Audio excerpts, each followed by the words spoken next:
அனைவருக்கும் வணக்கம். இந்த பதிவில் நாம் கேட்க இருப்பது இனிய முடிவு கொண்ட விறுவிறுப்பான வித்தியாசமான குடும்ப நாவல். நித்யா வேலையில் கவனமாக இருந்தபோது செல்போன் சினுங்கியது. எடுத்து பார்த்தாள். பங்கஜம், பக்கத்து வீட்டு அக்கா. அவளிடம்தான் அனுஷை பார்த்து கொள்ள சொல்லிவிட்டு வந்திருந்தாள்.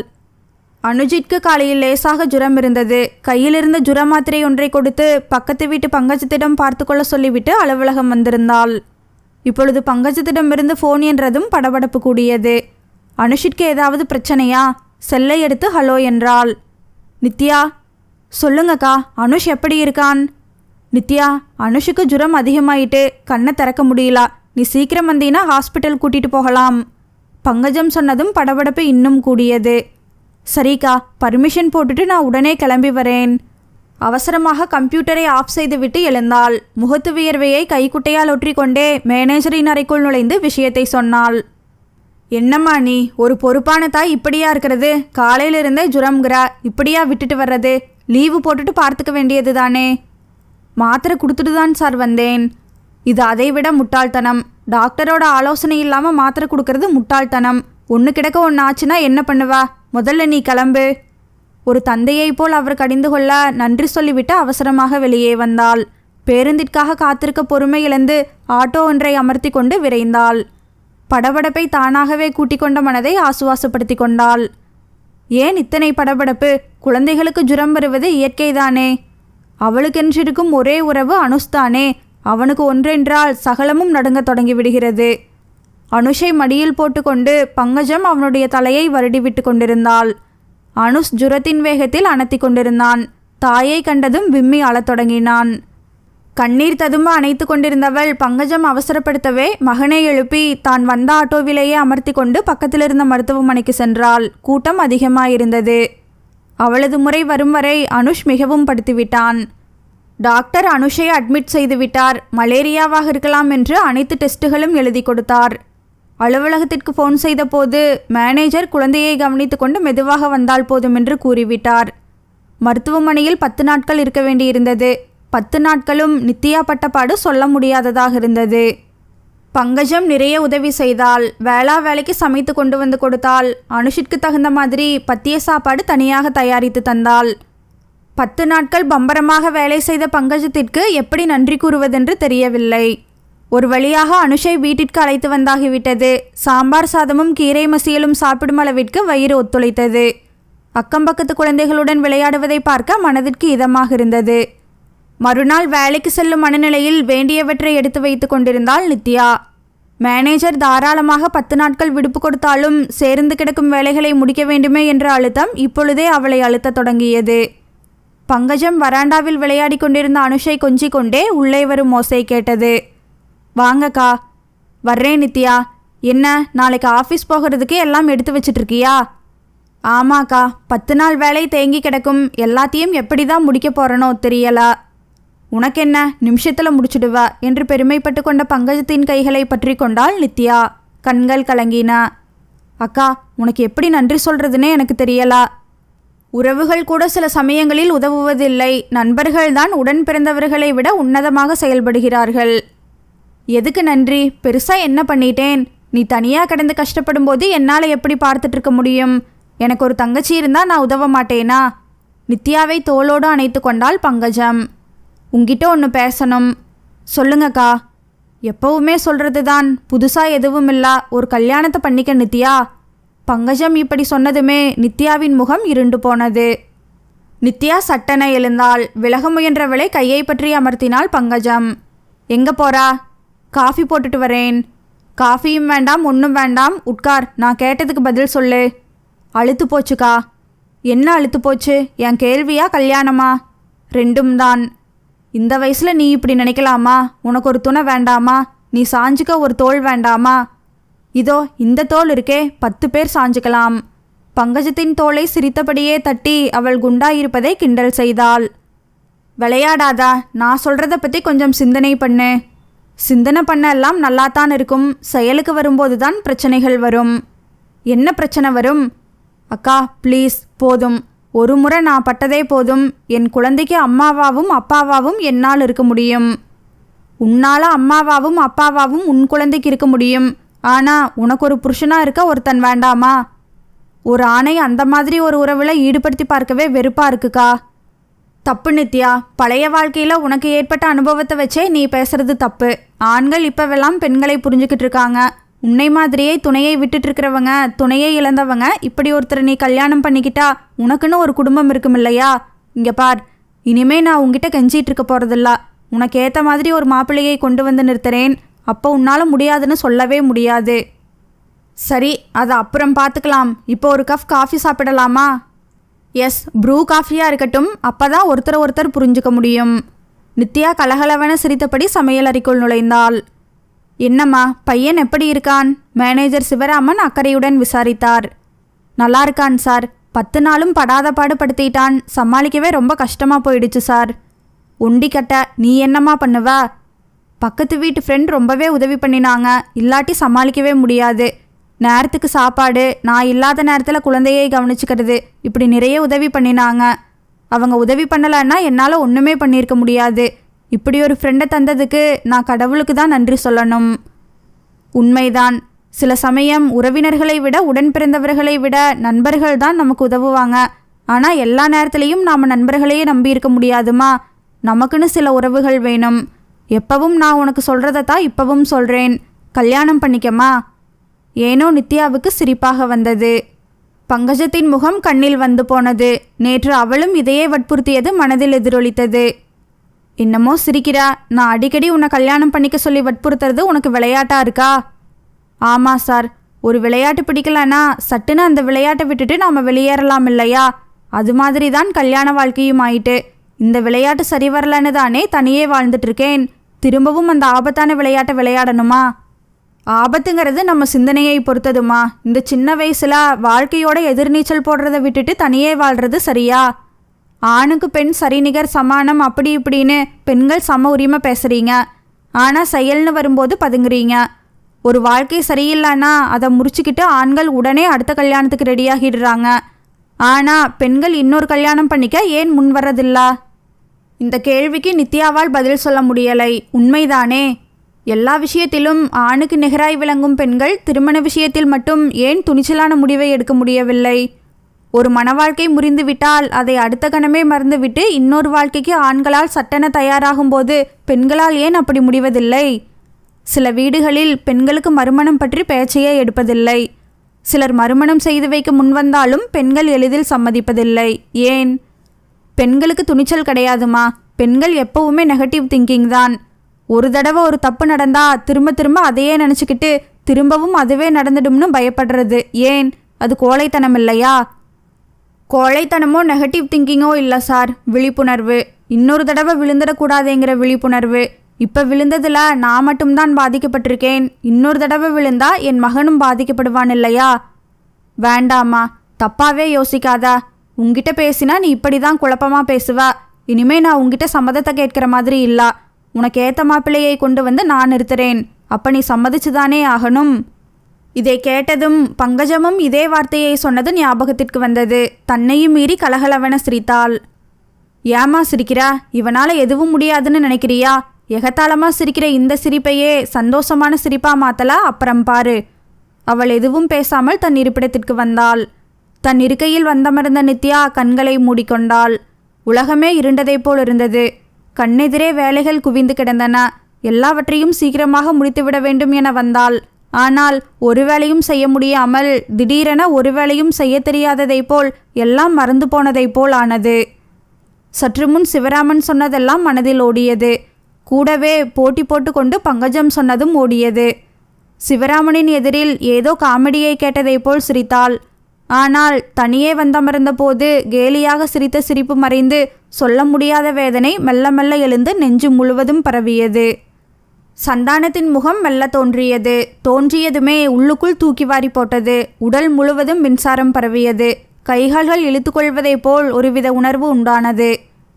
அலுவலக நேரம் முடிந்து நித்யா கிளம்பிவிட்டாள். கால்கள் பேருந்து நிறுத்தத்தை நோக்கி நடந்தன. மனம் செய்த வேலைகளை எடை போட்டது. எவ்வளவோ வேலைகள் குவிந்து கிடந்தன. எல்லாவற்றையும் முடித்துவிட வேண்டும் என்ற உறுத்தலுடன் வந்தாள். என்ன வேலை முடித்தோம் என நினைத்து பார்த்தபோது எதுவுமே முடிக்கவில்லை என்று தோன்றியது. சிவராமனின் வார்த்தைகளாலும் பங்கஜத்தின் வார்த்தைகளாலும் மனம் தடுமாறியதே அதற்கு காரணம். சந்தானத்தின் முகம் மனதில் தோன்றி பழைய வாழ்க்கையை புத்தகம் போல் புரட்டி புரட்டி காட்டியதே காரணம். சந்தானம்: வேதாளத்தை கட்டி கொண்டால் பாதாளத்தில்தான் விழ வேண்டும். அவள் பாதாளத்தில் விழுந்து விட்டாள். மெல்ல மெல்ல தன் கையை ஊன்றி கஷ்டப்பட்டு ஏறி மேலே வந்து விட்டாள். மறுபடியும் பாதாளத்தில் விழ வேண்டுமா என்ன? எதையெதையோ எதிர்பார்த்து மனம் முடித்த வாழ்க்கை ஏமாற்றத்தில் முடிந்த பின் ஏன் இன்னொரு மன வாழ்க்கை?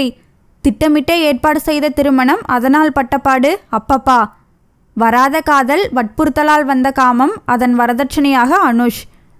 கொஞ்ச நேரமே வந்து மறைந்தாலும் வானவில் வண்ணமயமாக இருக்கிறது. வண்ணங்களுடன் வாழ்ந்துவிட்டு போகிறது. ஆனால் கொஞ்ச காலமே வாழ்ந்த வாழ்க்கையில் எந்த வண்ணங்களும் இல்லை. கன்னம் வைத்து கல்வன் திருடி கலைத்து விட்டு போட்டுவிட்டு போன வீட்டை போல் ஆனது வாழ்க்கை. இன்னொரு மனம், அதில் புரிந்து கொள்ளக்கூடிய கணவன் வருவானா?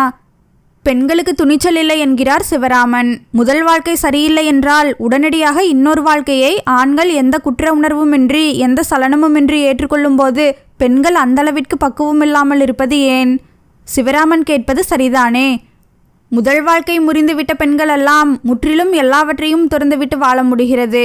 எல்லா ஆசைகளும் இருக்கத்தானே செய்கின்றன. வயதும் உடம்பும் எதற்கும் கட்டுப்படுவதில்லையே. இழந்த மனம்தான் இன்னும் பெற விரும்பும். உதாசீனம் செய்யப்பட்ட மனம்தான் உதவி தேடி அலையும். பாதிக்கப்பட்ட வாழ்க்கைதான், தோல் உரிக்கப்பட்ட வாழ்க்கைதான் பெற துடிக்கும்.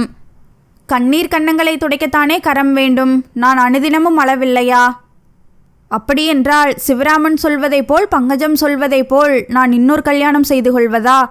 நினைத்த போதே மனதிற்குள் இனம் புரியாத துடிப்பு உண்டானது. தன் மனதின் ஏக்கங்களை தானே உணர்வதைப் போலிருந்தாள். தான் கற்பனை செய்து வைத்திருந்த கதாநாயகன் முதல் வாழ்க்கையில் கிடைக்கவில்லை. இன்னொரு வாழ்க்கையில் அப்படி ஒரு கதாநாயகன் கிடைப்பானா? ஆத்மார்த்தமான அன்பு செலுத்தி அனைத்திலும் தோள் கொடுத்து எந்தவித ஈகோவும் இல்லாமல் என்னோடு வாழும் ஒரு ஆண்மகன் எனக்கு கிடைப்பானா? நினைவு இனிக்கத்தான் செய்தது. அப்படியானால் என் மனம் ஒரு துணைக்காக ஏங்குகிறதா? தன் நிலையை உணர்ந்து கொண்டதாலோ என்னவோ மனதில் உண்டான தடுமாற்றம் கால்களையும் தொற்றிக்கொண்டது. கால்கள் தடுமாற பேருந்து நிறுத்தத்திற்கு வந்தாள். சிந்தனையின்றி மனமென்ற ஒன்று சட்டென இல்லாத நிலையில் நின்றிருந்தாள். அக்கம்பக்கம் பேருந்திற்காக காத்து நிற்கும் மனிதர்களின் உரையாடல் எதுவும் காதில் விழவில்லை. கடந்து போகும் பேருந்துகளின் பெயர் எதுவும் கண்ணில் படவில்லை. சுற்றிலும் மனிதர்களுக்கு பதில் மலர் சோலை இருப்பதைப் போல் இருந்தது. அவர்களின் பேச்சொலிகள் எல்லாம் குயில்களின் குரலொலிகளாக ஒலித்தது. அன்பு பொங்கும் இளைஞன் ஒருவனுடன் கைகோர்த்து ஆனந்தமாக பேசியபடியே சோலையில் உலாவுவதைப் போல ஒரு அற்புதமான காட்சி மனக்கண்ணில் தோன்றியது. அந்த காட்சி நிஜமானால் அது அவளுடைய வாழ்க்கையில் ஒரு அற்புதம்தானே.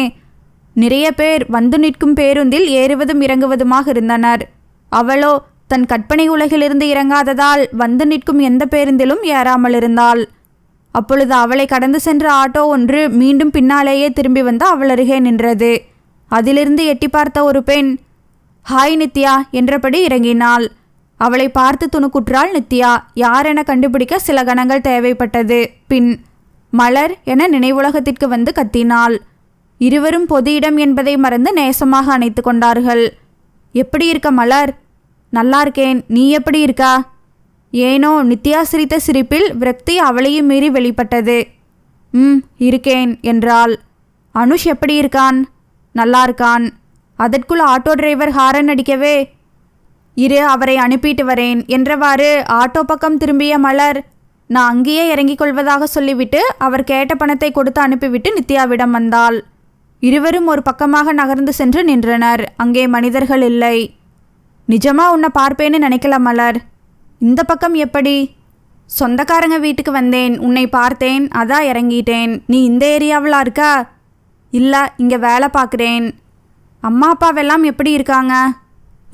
எல்லாரும் நல்லா இருக்காங்க. பசங்க என்ன படிக்கிறாங்க? பையன் 6ஆம் கிளாஸ் படிக்கிறான், பொண்ணு 2ஆம் கிளாஸ் படிக்கிறாள். உன் வீட்டுக்கு பக்கத்து வீட்டில் இருந்தாங்களே ராணி மேடம் எப்படி இருக்காங்க? நல்லா இருக்காங்க. பையனுக்கு கல்யாணம் பண்ணிட்டாங்க என்றவள் மெல்ல நித்யாவின் கைகளை பற்றி கொண்டாள். எல்லாரையும் எப்படி இருக்காங்கன்னு கேட்குறியே, சந்தானம் எப்படி இருக்காருன்னு கேட்க மாட்டியா? மலர் இந்த கேள்வியை கேட்டதும் நித்யாவின் முகம் இருண்டு போனது. மனம் முழுவதும் வெறுப்பு மண்டியது. நீ கேட்கலனாலும் நான் சொல்கிறேன். வேண்டாம், நீ எதுவும் சொல்ல வேண்டாம். எனக்கு தெரியும். அவனுக்கு என்ன, அழகா இன்னொரு கல்யாணம் பண்ணிட்டு அழகா டூயட் பாடிக்கிட்டு இருப்பான். வெறுப்புமையில நித்யா சொல்ல மலர் விரக்தியாக சிரித்தாள். இல்லை, அவர் பைத்தியமாக இருக்கார். தலையில் சம்மட்டியால் அடித்ததைப் போல் கண்கள் நிலைகுத்தி வெளிரி நின்றாள் நித்யா. வீட்டுக்குள் நுழைந்ததுமே தலைவலி ரொம்பவே அதிகமானதைப் போல் விண்வின் என தெரித்தது. அம்மா என ஓடி வந்து கட்டிப்பிடித்து கொண்ட அனுஷை பார்த்தபோது அவனுடைய முகம் அப்படியே சந்தானத்தின் முகமாக மாறி தெரிந்தது. கிறுகிறுவென மண்டையில் வலியேறுவதைப் போல் இருந்தது. சந்தானத்தின் முகமாக அனுஷின் முகம் மாறவில்லை. அவனுடைய முகமே சந்தானத்தின் ஜாடைதான். தினமும் அவனை பார்க்கும்போது மனதின் ஒரு ஓரத்தில் சந்தானம், அவன் என் பிள்ளைடி என எக்காலமிட்டு சிரிப்பதாக தோன்றும். அப்படி ஒரு துணையை ஏற்பதா வேண்டாமா என யோசிக்க ஆரம்பிக்கும் போதே சந்தானத்தை பற்றிய இந்த செய்தி. சந்தானம் பைத்தியமாக இருக்கிறானாம். ஏன் ஏன் எப்படி என்று நான் கேட்பேன் என்று மலர் மௌனமாக இருந்தாள். நானும் கேட்கவில்லை. ஏன் நான் கேட்கலை? அவன் பைத்தியமானால் என்ன, செத்தால் எனக்கென்ன என்ற மனநிலையா? அவன் யார்? அவனுக்கும் எனக்கும் என்ன உறவு? யாரோ ஒருவன் எப்படி போனால் எனக்கென்ன? எவனோ ஒருவனை பற்றி நான் ஏன் விசாரிக்க வேண்டும் என்ற எரிச்சல்தானே. நான் கேட்காததால் மலரும் சொல்லவில்லை. பேருந்து வந்ததும் புறப்பட்டு வந்தாயிற்று. யாரை பற்றியோ என்னவோ ஒரு செய்தி. காதில் கேட்ட நிமிடத்திலேயே வார்த்தைகள் காற்றில் கரைந்து போக வேண்டியதுதானே. ஏன் மனதில் பதிய வைத்து கொண்டு மருகுகிறேன்? அவனவன் வாழ்க்கை அவனவன் செய்யும் செயலை பொறுத்துதானே அமையும்.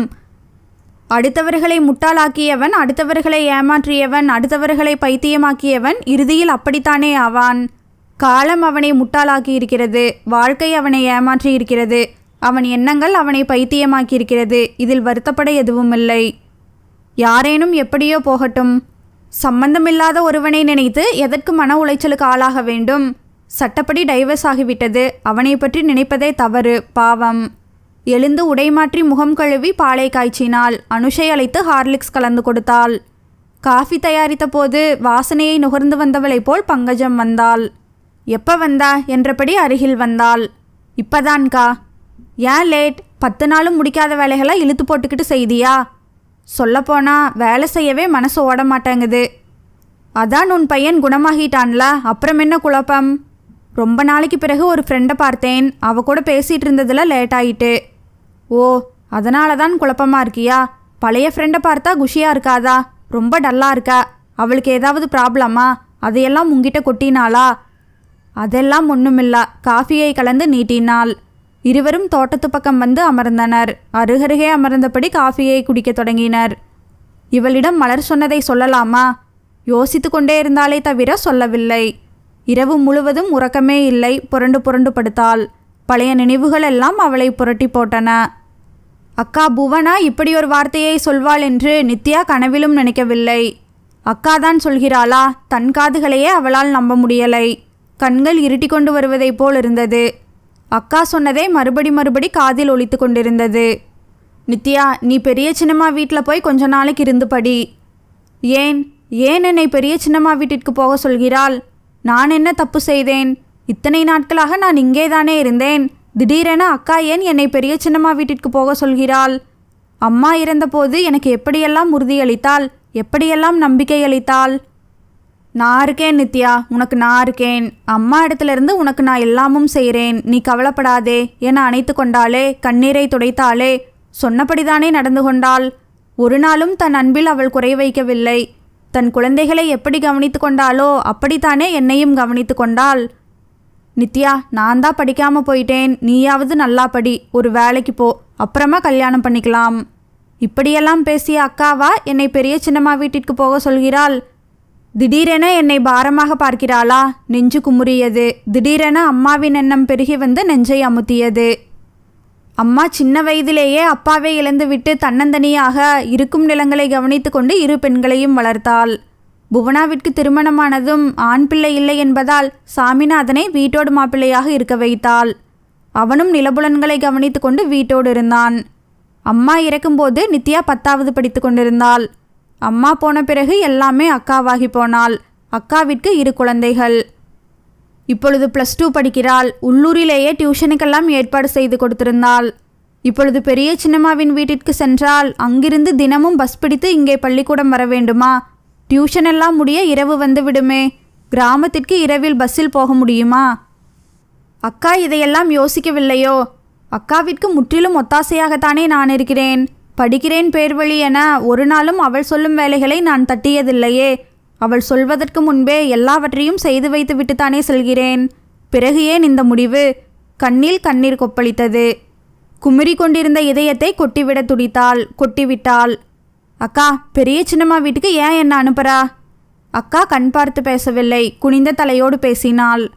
ஏறிட்டு பார்க்காத கண்ணும் நேரிட்டு நிற்காத தலையும் போரிட்டு வெல்லாத மன்னனின் நிலையை உணர்த்தும். பொய் சொல்கிறாள் என்பது புரிந்தது. நித்யா, பெரிய சின்னம்மா தம்பி குணா வெளிநாடு போனதுலேருந்து சரியாக சாப்பிட்றதில்லையாம், சரியாக தூங்குறதில்லையாம். புள்ள ஞாபகமாக வேலை வித்து செய்யாமல் சுருண்டு சுருண்டு படுத்துக்குதாம்.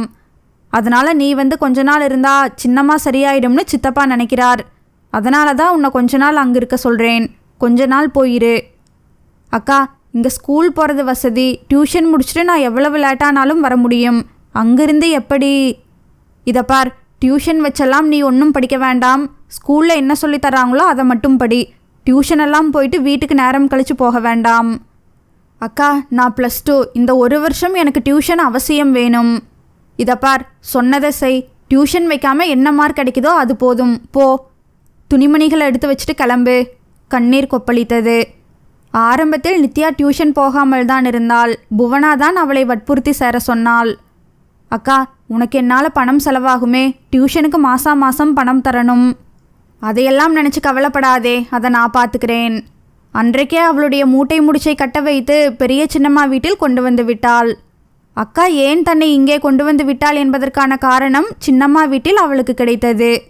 விருந்தாளி வந்திருப்பதை முன்னிட்டு சின்னம்மா சுதந்திரமாக ஓடிக்கொண்டிருந்த கோழியை பிடித்து கொன்றாள். அதை கழுவி எடுப்பதற்கு புவனாவும் உதவி செய்து கொண்டிருந்தாள். அப்போது அவர்கள் கிசுகிசுப்பாக பேசிக்கொண்டிருந்தது சமையலறைக்குள் வந்த நித்யாவின் காதில் விழுந்தது. சின்னம்மா, இந்த மனுஷன் இத்தனை விவஸ்தை கெட்டவராக இருப்பார்னு நான் கனவிலும் நினைக்கலா. பெத்த தகப்பன் ஸ்தானத்திலிருந்து அவளுக்கு நல்லது செய்ய வேண்டிய மனுஷன் செய்த காரியத்தை கேட்டால் உன் நெஞ்சே வெடிச்சிடும்.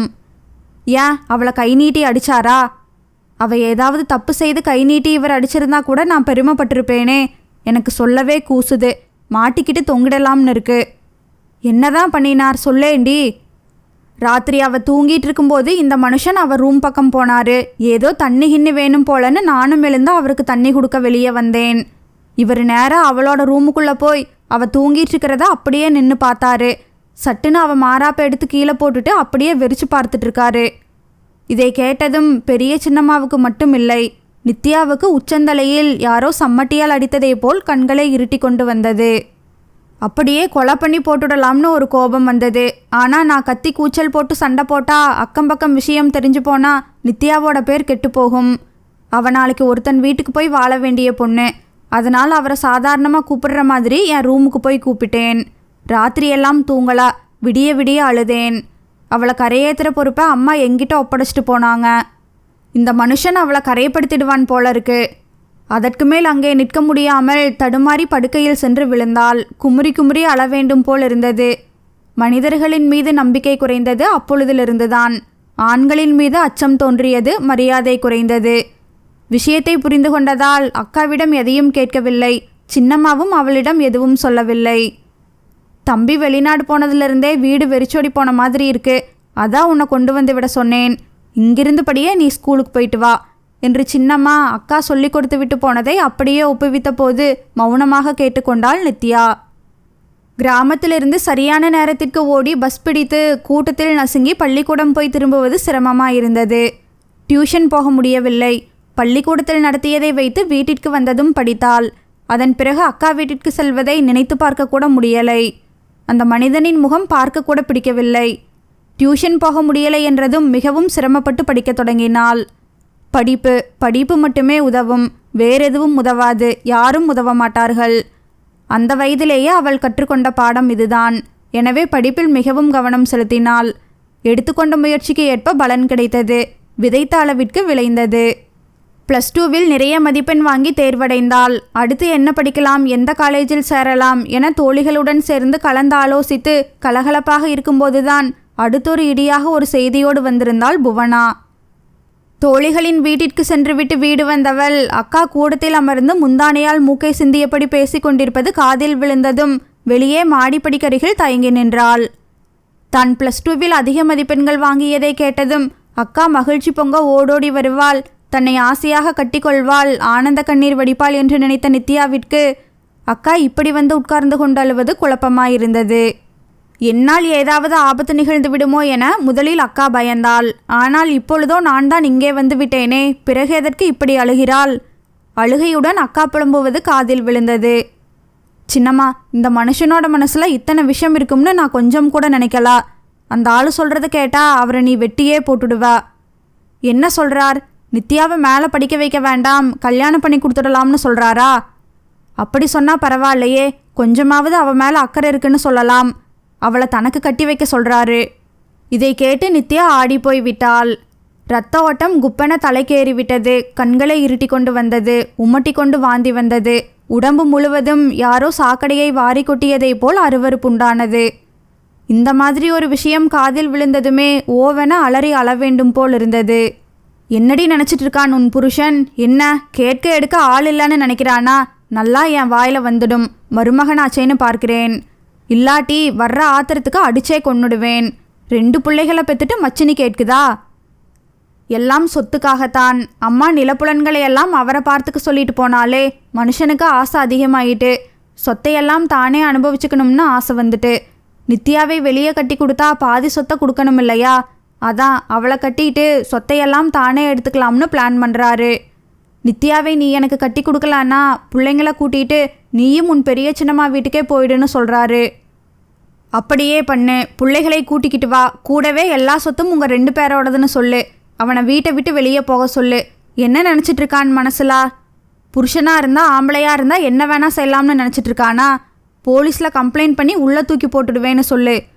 என்ன தாய் தகப்பன் இல்லைன்னா அவளுக்கு யாரும் இல்லைன்னு நினச்சிங்களா? நான் இருக்கேன் அவளுக்கு. அவளை காலேஜில் சேர்க்க போகிறேன். அவள் நிறைய படிக்கணும்.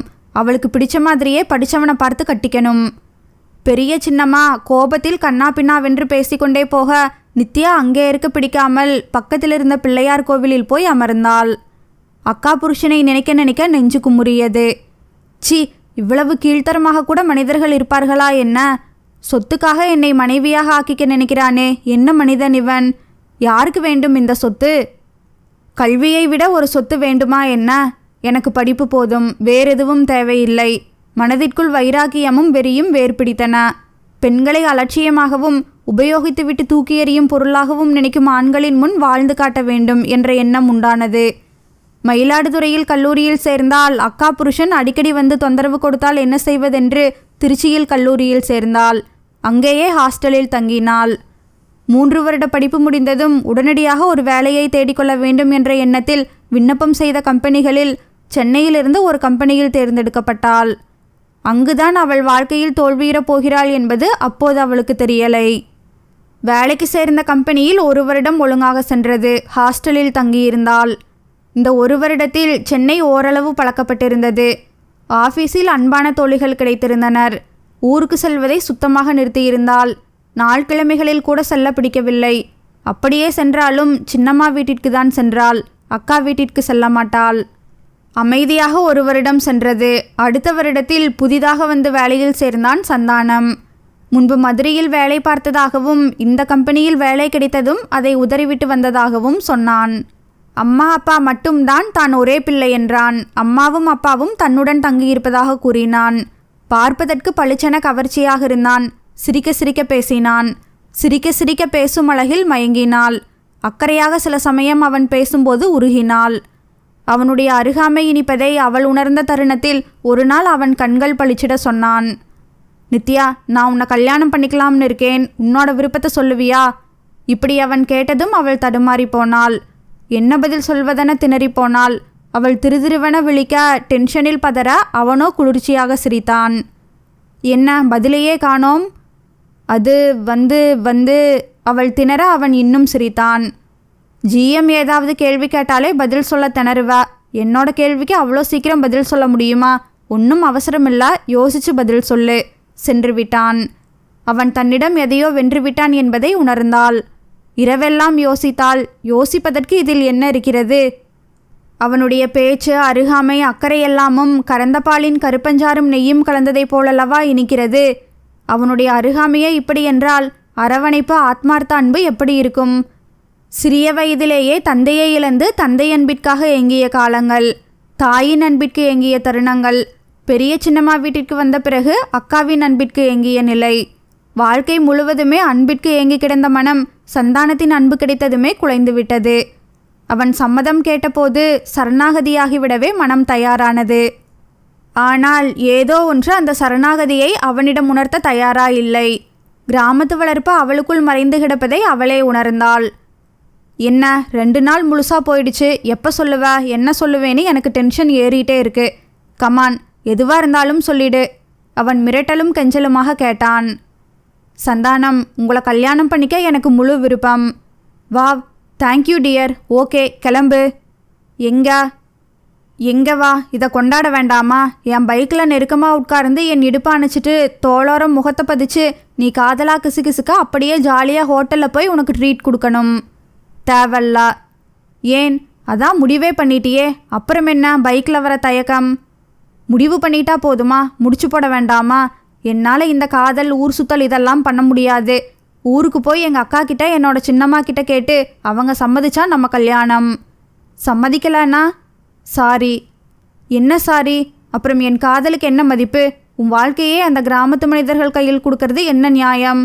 அவன் தவிப்பும் படபடப்புமாக பேசிக்கொண்டிருக்க அவளுக்கு அவன் நிலையை காண சிரிப்பாக வந்தது. என் சின்னம்மாவும் அக்காவும் என் காதலுக்கு எதிர்ப்பு சொல்ல மாட்டார்கள், கவலைப்படாதே என மனதிற்குள் சிரித்து கொண்டாள். அடுத்து வந்த சனி ஞாயிற்றுக்கிழமைகளில் ஊருக்கு கிளம்பினாள். அங்கே பெரிய கலவரமே நிகழ்ந்து கொண்டிருந்தது. வாசலில் காயப்போட்டிருந்த நெல்லில் அக்காவின் குழந்தைகள் காலால் எத்தி விளையாடி கொண்டிருந்தனர். அவர்களை விரட்டியபடியே பெரிய சின்னம்மா வெளியே வந்தபோது நித்யா கேட்டை திறந்து கொண்டு உள்ளே வந்தாள். அக்காவின் குழந்தைகளை கண்டதும் அக்கா வந்திருக்கிறாள் என புரிந்தது நித்யாவிற்கு. சித்தி என குழந்தைகள் ஓடி வந்து இடுப்பை கட்டி கொண்டனர். வா நித்யா. பெரிய சின்னம்மாவும் ஒரு குழந்தையைப் போல் வந்து அணைத்து கொண்டாள். சித்தி, அக்கா வந்திருக்காளா? ஆமாம், வந்து 1 மாதம் ஆகுது. திக்கென்றது. 1 மாதம் ஆகுதா? 1 மாதமா இங்கே இருக்கிறாளா? என்ன சித்தி சொல்கிறா? ஆமாண்டி, 1 மாதமா இங்கே தான் இருக்கா. அவன்தான் அடித்து விரட்டிட்டானே. அடித்து விரட்டிட்டாரா? ஆமாம், உள்ளவா முதல்ல, அந்த கொடுமையை அப்புறமா பேசலாம். கையில் இருந்த பெட்டியை வாங்கி கொண்டு உள்ளே வந்தாள். உள்ளே அக்காவை காணவில்லை. எங்க அக்கா? பக்கத்து வீட்டு சந்திராவுக்கு இடுப்பு வலி எடுத்துட்டு அவளை டவுனுக்கு கூட்டிகிட்டு போயிருக்காங்க. திடுதுப்புன்னு போயிட்டாங்களா? சாப்பாட்டுக்கு என்ன பண்ணுவாங்கன்னு சோறாக்கி மீன் குழம்பு வச்சு கொடுத்து அனுப்பியிருக்கேன். அக்கா தான் எடுத்துகிட்டு போயிருக்கா. அக்காவின் கதையை விட்டுவிட்டு சந்திராவை பற்றி பேச தொடங்கிவிட்டாள் சின்னம்மா. அக்காவுக்கு என்ன பிரச்சனை, அதை சொல்லு முதல்ல. அது கிடக்கு, அது எதுக்கு இப்போ? நீ முதல்ல சாப்பிடு. சூடாக மீன் குழம்பு இருக்கு. கார்த்திகை வாழை மீன் வாங்கி வறுத்துருக்கேன். காணங்கழுத்த மீன் போட்டு குழம்பு வச்சுருக்கேன். நம்ம வீட்டு முளைக்கீரை கடைஞ்சிருக்கேன். எனக்கு இப்போ பசிக்கல. முதல்ல அக்கா ஏன் இங்கே பிள்ளைங்களோட வந்து 1 மாதமாக தங்கியிருக்கா, அதை சொல்லு. சின்னம்மா பெருமூச்சு ஒன்றை வெளியேற்றி விட்டு ஆரம்பித்தாள்.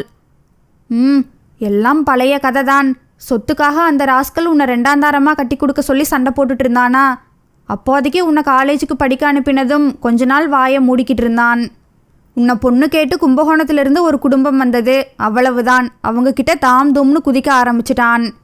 நான் தான் அவளை 2ஆம் தாரமாக கட்டிக்க போகிறேன், போங்கடா வெளியேன்னு நாகரிகம் இல்லாமல் கத்தி சண்டை போட்டு அனுப்பி விட்டுருக்கான்.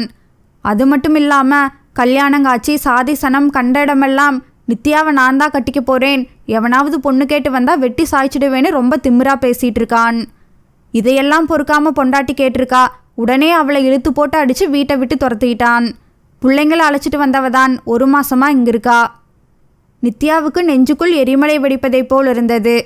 என்ன திமிர் இவனுக்கு, இவனையெல்லாம் வெட்டி சாய்க்கணும். தலையில் நரம்பு புடைத்தது. அக்காவும் நானும் உனக்கு மாப்பிள்ளை பார்க்க சொல்லி தரகர் ரத்தினத்திடம் சொல்லியிருந்தோம். இது தெரிஞ்சு போய் அவர் வீட்டிலேயே போய் சத்தம் போட்டு ரகளை கட்டிக்கிட்டு வந்திருக்கான்.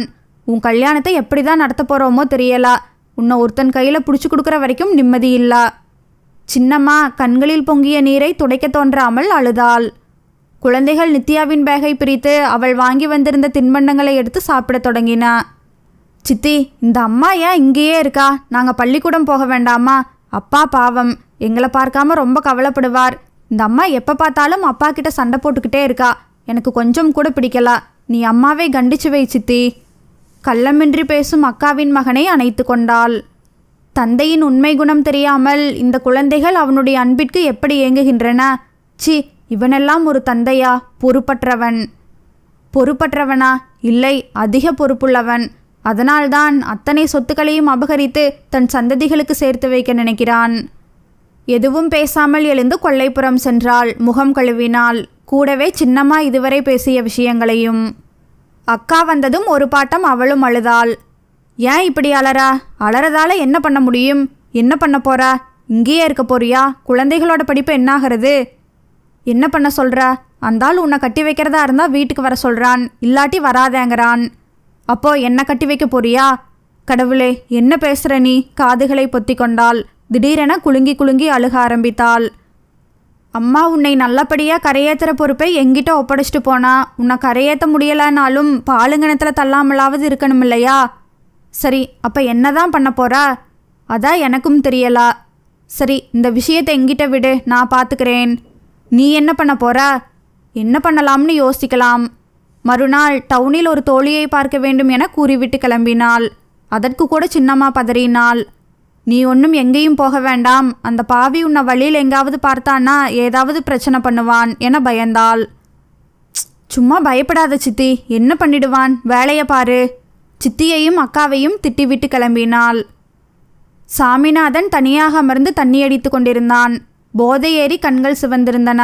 ஊறுகாயை தொட்டு தொட்டு நக்கிக் கொண்டிருந்தான். வீட்டில் மனைவி இல்லாதது இப்படி சுதந்திரமாக தண்ணி அடிப்பதற்கு வசதியாக இருந்தது. திறந்திருந்த கதவின் அருகே நிழலாட தலையை திருப்பினான். பார்த்த உருவத்தை கண்டு இன்ப அதிர்ச்சியில் எழுந்தான். நித்யா. வீடு தேடி தனியா, அதுவும் அவன் தனியாக இருக்கும் நேரத்தில். ஹாய், வா வா. போதை மது குடித்ததை விட இப்பொழுதுதான் அதிகமாக ஏறியது. உள்ளே வந்த நித்யாவின் கண்களில் இறுக்கம். ஹலோ டியர், நான் நினச்சேன் நீ ஓடி வருவேன்னு. உன் அக்கா வாளா வெட்டியாக போனதை பார்த்து துடிச்சு போயிருப்பியே. என்னை கட்டிக்க சம்மதம்னு சொல்ல ஓடோடி வந்துட்டியே. சி, உன் புத்தியா இப்படி போகுது? நீ எதுக்காக என்னை கட்டிக்க நினைக்கிற? என் பங்கு சொத்து வெளியில் போகக்கூடாதுன்னு தானே. இந்தா, என் சொத்தை உன் பேரில் எழுதியிருக்கேன், எடுத்துக்கா. தன் கையிலிருந்த பத்திரத்தை அவன் முகத்தில் தூக்கி வீசினாள். அவன் இதை எதிர்பார்க்கலை, ஆடிப்போனான். இதை பார், சொத்தை எழுதி கொடுத்தது உன்கிட்ட இருந்து என் வாழ்க்கையை காப்பாற்றிக்கல, என் அக்காவோட வாழ்க்கையை காப்பாத்தா. மரியாதையாக அவளோட வாழ்கிற வழியை பாரு. மறுபடியும் ஏதாவது பிரச்சனை பண்ணின அப்புறம் நான் மனுஷியாவே இருக்க மாட்டேன். போலீஸில் கம்ப்ளைண்ட் பண்ணிடுவேன். ஆமாம். கண்களில் ரத்தம் பொங்க மிரட்டியவள் நிதானமாக வெளியே வந்தாள். நித்யா சொன்னதையெல்லாம் கேட்டதுமே புவனாவும் சின்னம்மாவும் அதிர்ச்சியில் உறைந்து போய் விட்டனர். அடி பாவி, என்ன காரியம் பண்ணிட்டு வந்திருக்கா? சொத்தையெல்லாம் எழுதி கொடுத்துட்டு வந்திருக்கியேடி. நாளைக்கு உன்னை கட்டி கொடுக்குற இடத்துல நான் என்னடி பதில் சொல்லுவேன்? பாவி, அவனே 4-5 வருஷமாக உன்னை அடைஞ்சே தீருவேன்னு கங்கணம் கட்டிக்கிட்டு கண்ட இடத்துலெல்லாம் உன்னை கட்டியே தீருவேன்னு ரகலை பண்ணிக்கிட்டு இருக்கான். உன்னை எங்காவது பார்த்தாலே கையை பிடிச்சி இழுத்து வம்பு பண்ணுவானோன்னு நாங்கள் பயந்து போய் வயிற்றுல நெருப்பை கட்டிக்கிட்டு இருக்கோம்.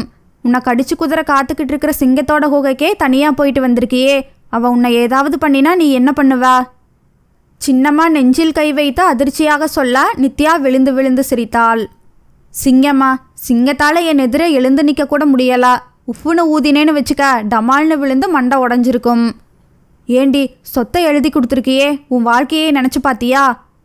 அக்கா, தன்னம்பிக்கை லட்சியம் நம்மக்கிட்ட இருந்தால் சொத்து தானா வரும். அக்கா, இந்த சொத்தெல்லாம் யார் சம்பாதிச்சா? நம்ம பாட்டி சின்ன வயசுலேயே புருஷனை இழந்துட்டு இட்லி சுட்டு விற்றா அந்த காசை சேர்த்து வச்சு கொஞ்சம் கொஞ்சமாக வாங்கின சொத்து. அம்மா அதை கட்டி காத்தாங்க. எதுவுமே படிக்காத அந்த காலத்து நம்ம பாட்டியாலேயே இவ்வளவு சொத்து சம்பாதிக்க முடிஞ்ச போது நம்மால் முடியாதா? விடுக்கா, அவர் கூட நீ பிள்ளைங்களோட எதிர்காலத்திற்காகவாவது வாழ்ந்து தான் ஆகணும். நாளைக்கே நீ கிளம்பி வீட்டுக்கு போ. நாளைக்கு உன்னை கட்டிக்கு போகிறவனுக்கு நீ என்ன பதில் சொல்வா? எல்லாத்தையும் ஏமாற்றி எடுத்துக்கிட்டாங்கன்னு எங்களையும் குறை சொன்னால் என்ன பண்ணுறது? அக்கா, பயப்படாத. சொத்துக்காக என்னை விரும்புவரை நான் கல்யாணம் பண்ணிக்க போகிறதில்ல. என்னை எனக்காகவே கல்யாணம் பண்ணிக்கிறவரை தான் கல்யாணம் பண்ணிக்க போகிறேன். அப்படியெல்லாம் இந்த உலகத்தில் ஆம்பளைங்க இல்லடி. இருக்காங்கக்கா. மெல்ல தன் விஷயத்தை அக்காவிடமும் சித்தியிடமும் சொன்னாள். அதற்கு அவர்கள் சொன்ன பதிலை கேட்டு உறைந்து போய்விட்டாள்.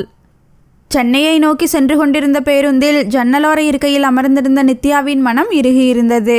பச்சை பசேல் என ஜன்னலுக்கு வெளியே ஓடும் காட்சிகளில் மனம் லயிக்கவில்லை. அக்காவும் சித்தியும் சொன்ன வார்த்தைகள் இன்னும் காதில் ரீங்காரமிட்டு கொண்டிருந்தன.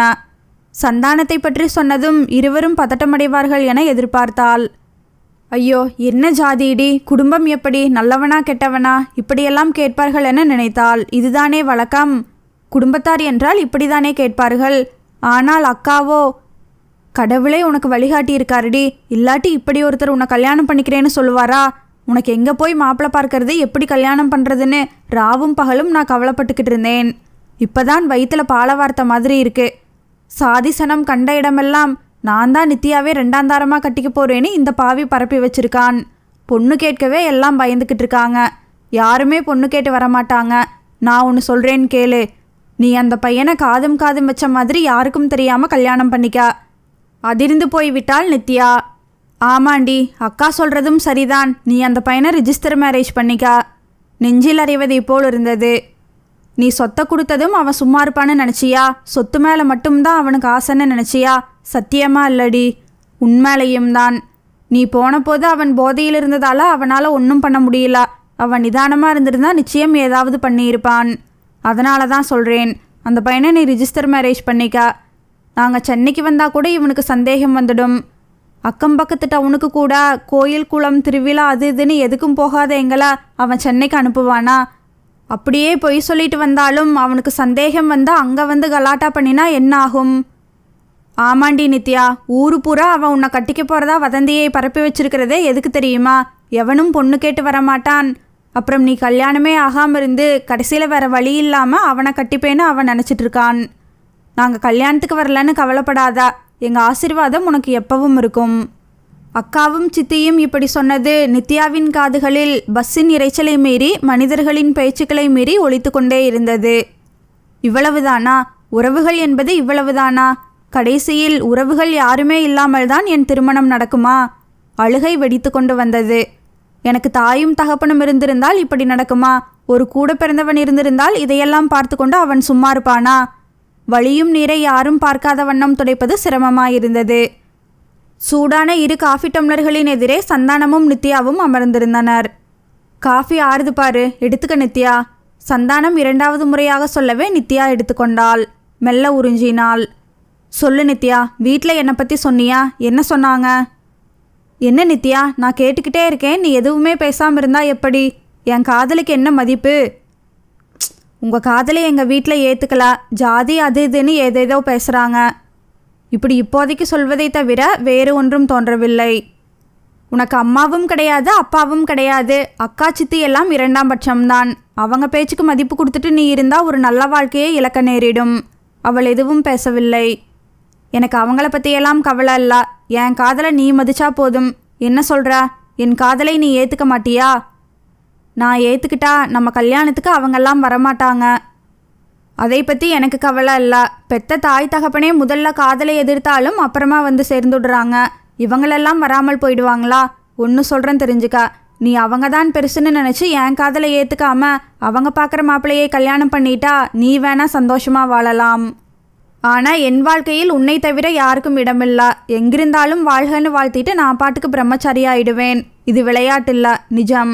சரியாக முடிவு பண்ணி எனக்கு சொல்லு. எப்போ வேணா நீ சொல்லலாம். 10 வருஷம் கழிச்சு கூட நீ சொல்லலாம்.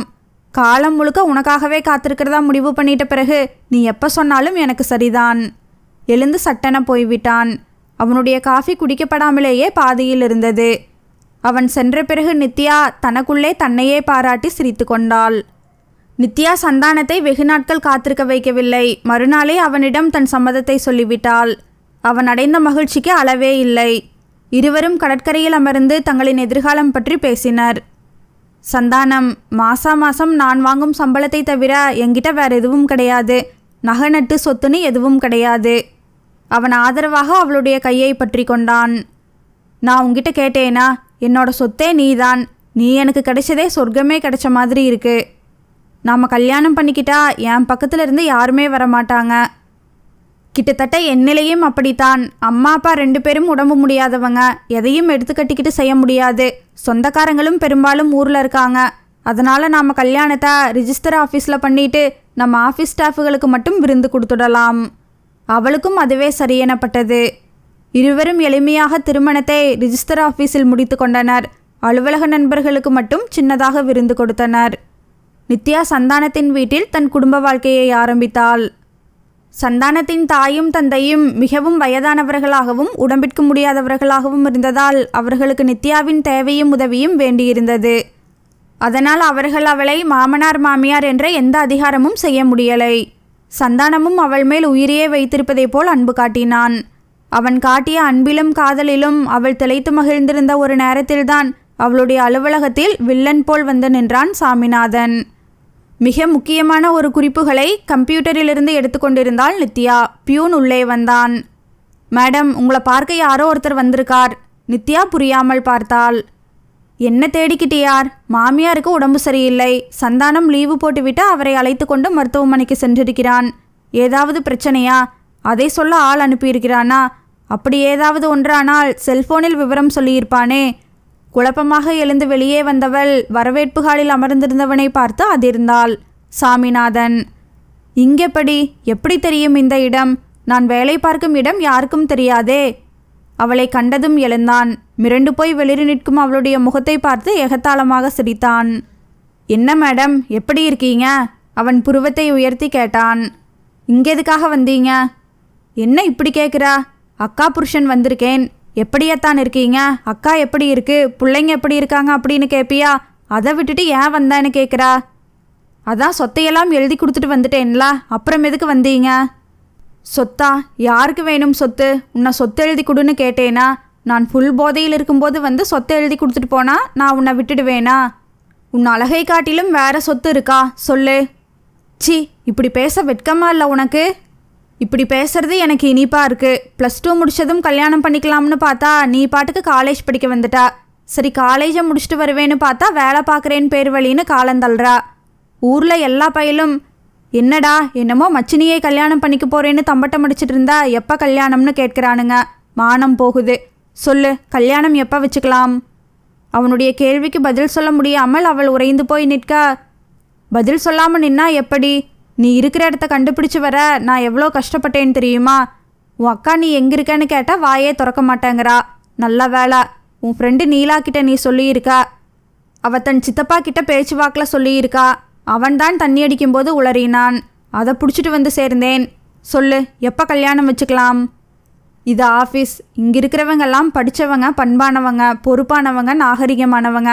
உன்ன மாதிரி பொறுக்கிங்கில்ல. இந்த இடத்துல நிற்க கூட உனக்கு யோகியதை கிடையாது. முதல்ல வெளியே போ. எனக்கு இங்கே நிற்க யோகியதை இல்லைன்னா பரவாயில்ல. நான் இங்கே வேலை பார்க்கவா வந்தேன்? நான் இருக்கிற இடத்துக்கு உன்னை கூட்டிகிட்டு போக வந்தேன். மேனேஜர்கிட்ட சொல்லிட்டு கிளம்பு. என்ன கூட்டிகிட்டு போக நீ யாரு? உன் கூட நான் எதுக்கு வரணும்? நான் இன்னொருத்தன் மனைவி. சரக்கென தன் தாலியை வெளியே எடுத்து காட்டினாள். அதை பார்த்ததும் 5 தலை நாகத்தையே பார்த்ததை போல் மிரண்டான் சாமிநாதன். மாமியாருக்கு ஏதேதோ டெஸ்ட் எடுக்க சொல்லி பெரிய லிஸ்ட் ஒன்றை எழுதி கொடுத்திருந்தார் டாக்டர்.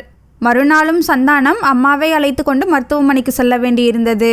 மறுநாளும் சந்தானம் ஆஃபீஸுக்கு லீவு போட போவதாக சொன்னான்.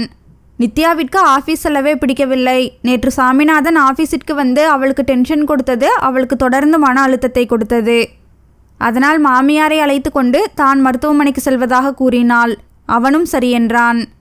மாமியாரை அழைத்து கொண்டு மருத்துவமனைக்கு வந்தாள்.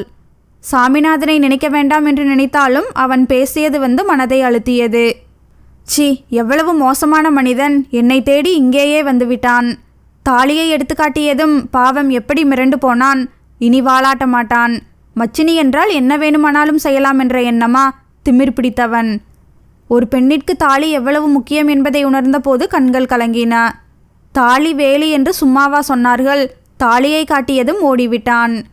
சந்தானத்தை திருமணம் செய்து கொண்ட நிமிடத்திற்காக மிகவும் சந்தோஷமும் பெருமையும் அடைந்தாள். ஆனால் சாமிநாதன் அடிப்பட்ட சிங்கமாக மாறியது அவளுக்கு தெரியாது. அவன் ஆஃபீஸிற்கு சென்று சந்தானத்தை சந்திக்கப் போவதும் அதனால் அவளுடைய வாழ்வை புயலாக ஆவப்போவதும் அவளுக்கு தெரியாது. முதல் நாள் செய்யாமல் தேங்கி கிடந்த வேலைகளை ஒரு வழியாக செய்து முடித்த சந்தானம் பியூனை அழைத்து காஃபி கொண்டு வர சொல்லலாம் என நினைத்தான். அவனுடைய எண்ணத்தை புரிந்து கொண்டதைப் போல் அங்கே வந்தான் பியூன். வா மாணிக்கம், நானே உன்னை கூப்பிடணும்னு இருந்தேன். ஒரு காஃபி கொண்டு வர்றியா? வரேன் சார். உங்களை பார்க்கணும்னு சாமிநாதன் ஒருத்தர் வந்திருக்கார். சாமிநாதனா? எனக்கு அப்படி யாரையும் தெரியாதே. சார், அவர் நேத்தும் வந்திருந்தார். நேற்று உங்கள் மிஸ்ஸஸை பார்க்கணும்னு சொன்னார். உங்கள் மிஸ்ஸஸ் கூட சண்டை போடுற மாதிரி என்னவோ பேசிக்கிட்டு இருந்தார். உங்கள் மிஸ்ஸஸும் அவர்கிட்ட ரொம்ப கோபமாக பேசினாங்க. இன்றைக்கி உங்களை பார்க்கணும்னு வெயிட் பண்ணுறார். யாராக இருக்கும்? நித்யாவின் சொந்தக்காரர்களில் யாராவது இருக்குமோ? யாராவது பார்க்க வந்திருப்பார்களோ? அதனால் கோபமாக பேசியிருப்பாள். பின்னே காதலை ஏற்றுக்கொள்ளாதவர்களிடம், அனாதையைப் போல் அவளை திருமணம் செய்து கொள்ள வைத்தவர்களிடம் அன்பாக எப்படி பேச முடியும்? அதனால்தான் என்னை சந்தித்து சமாதானம் பேசலாம் என்று வந்திருக்கிறாரோ?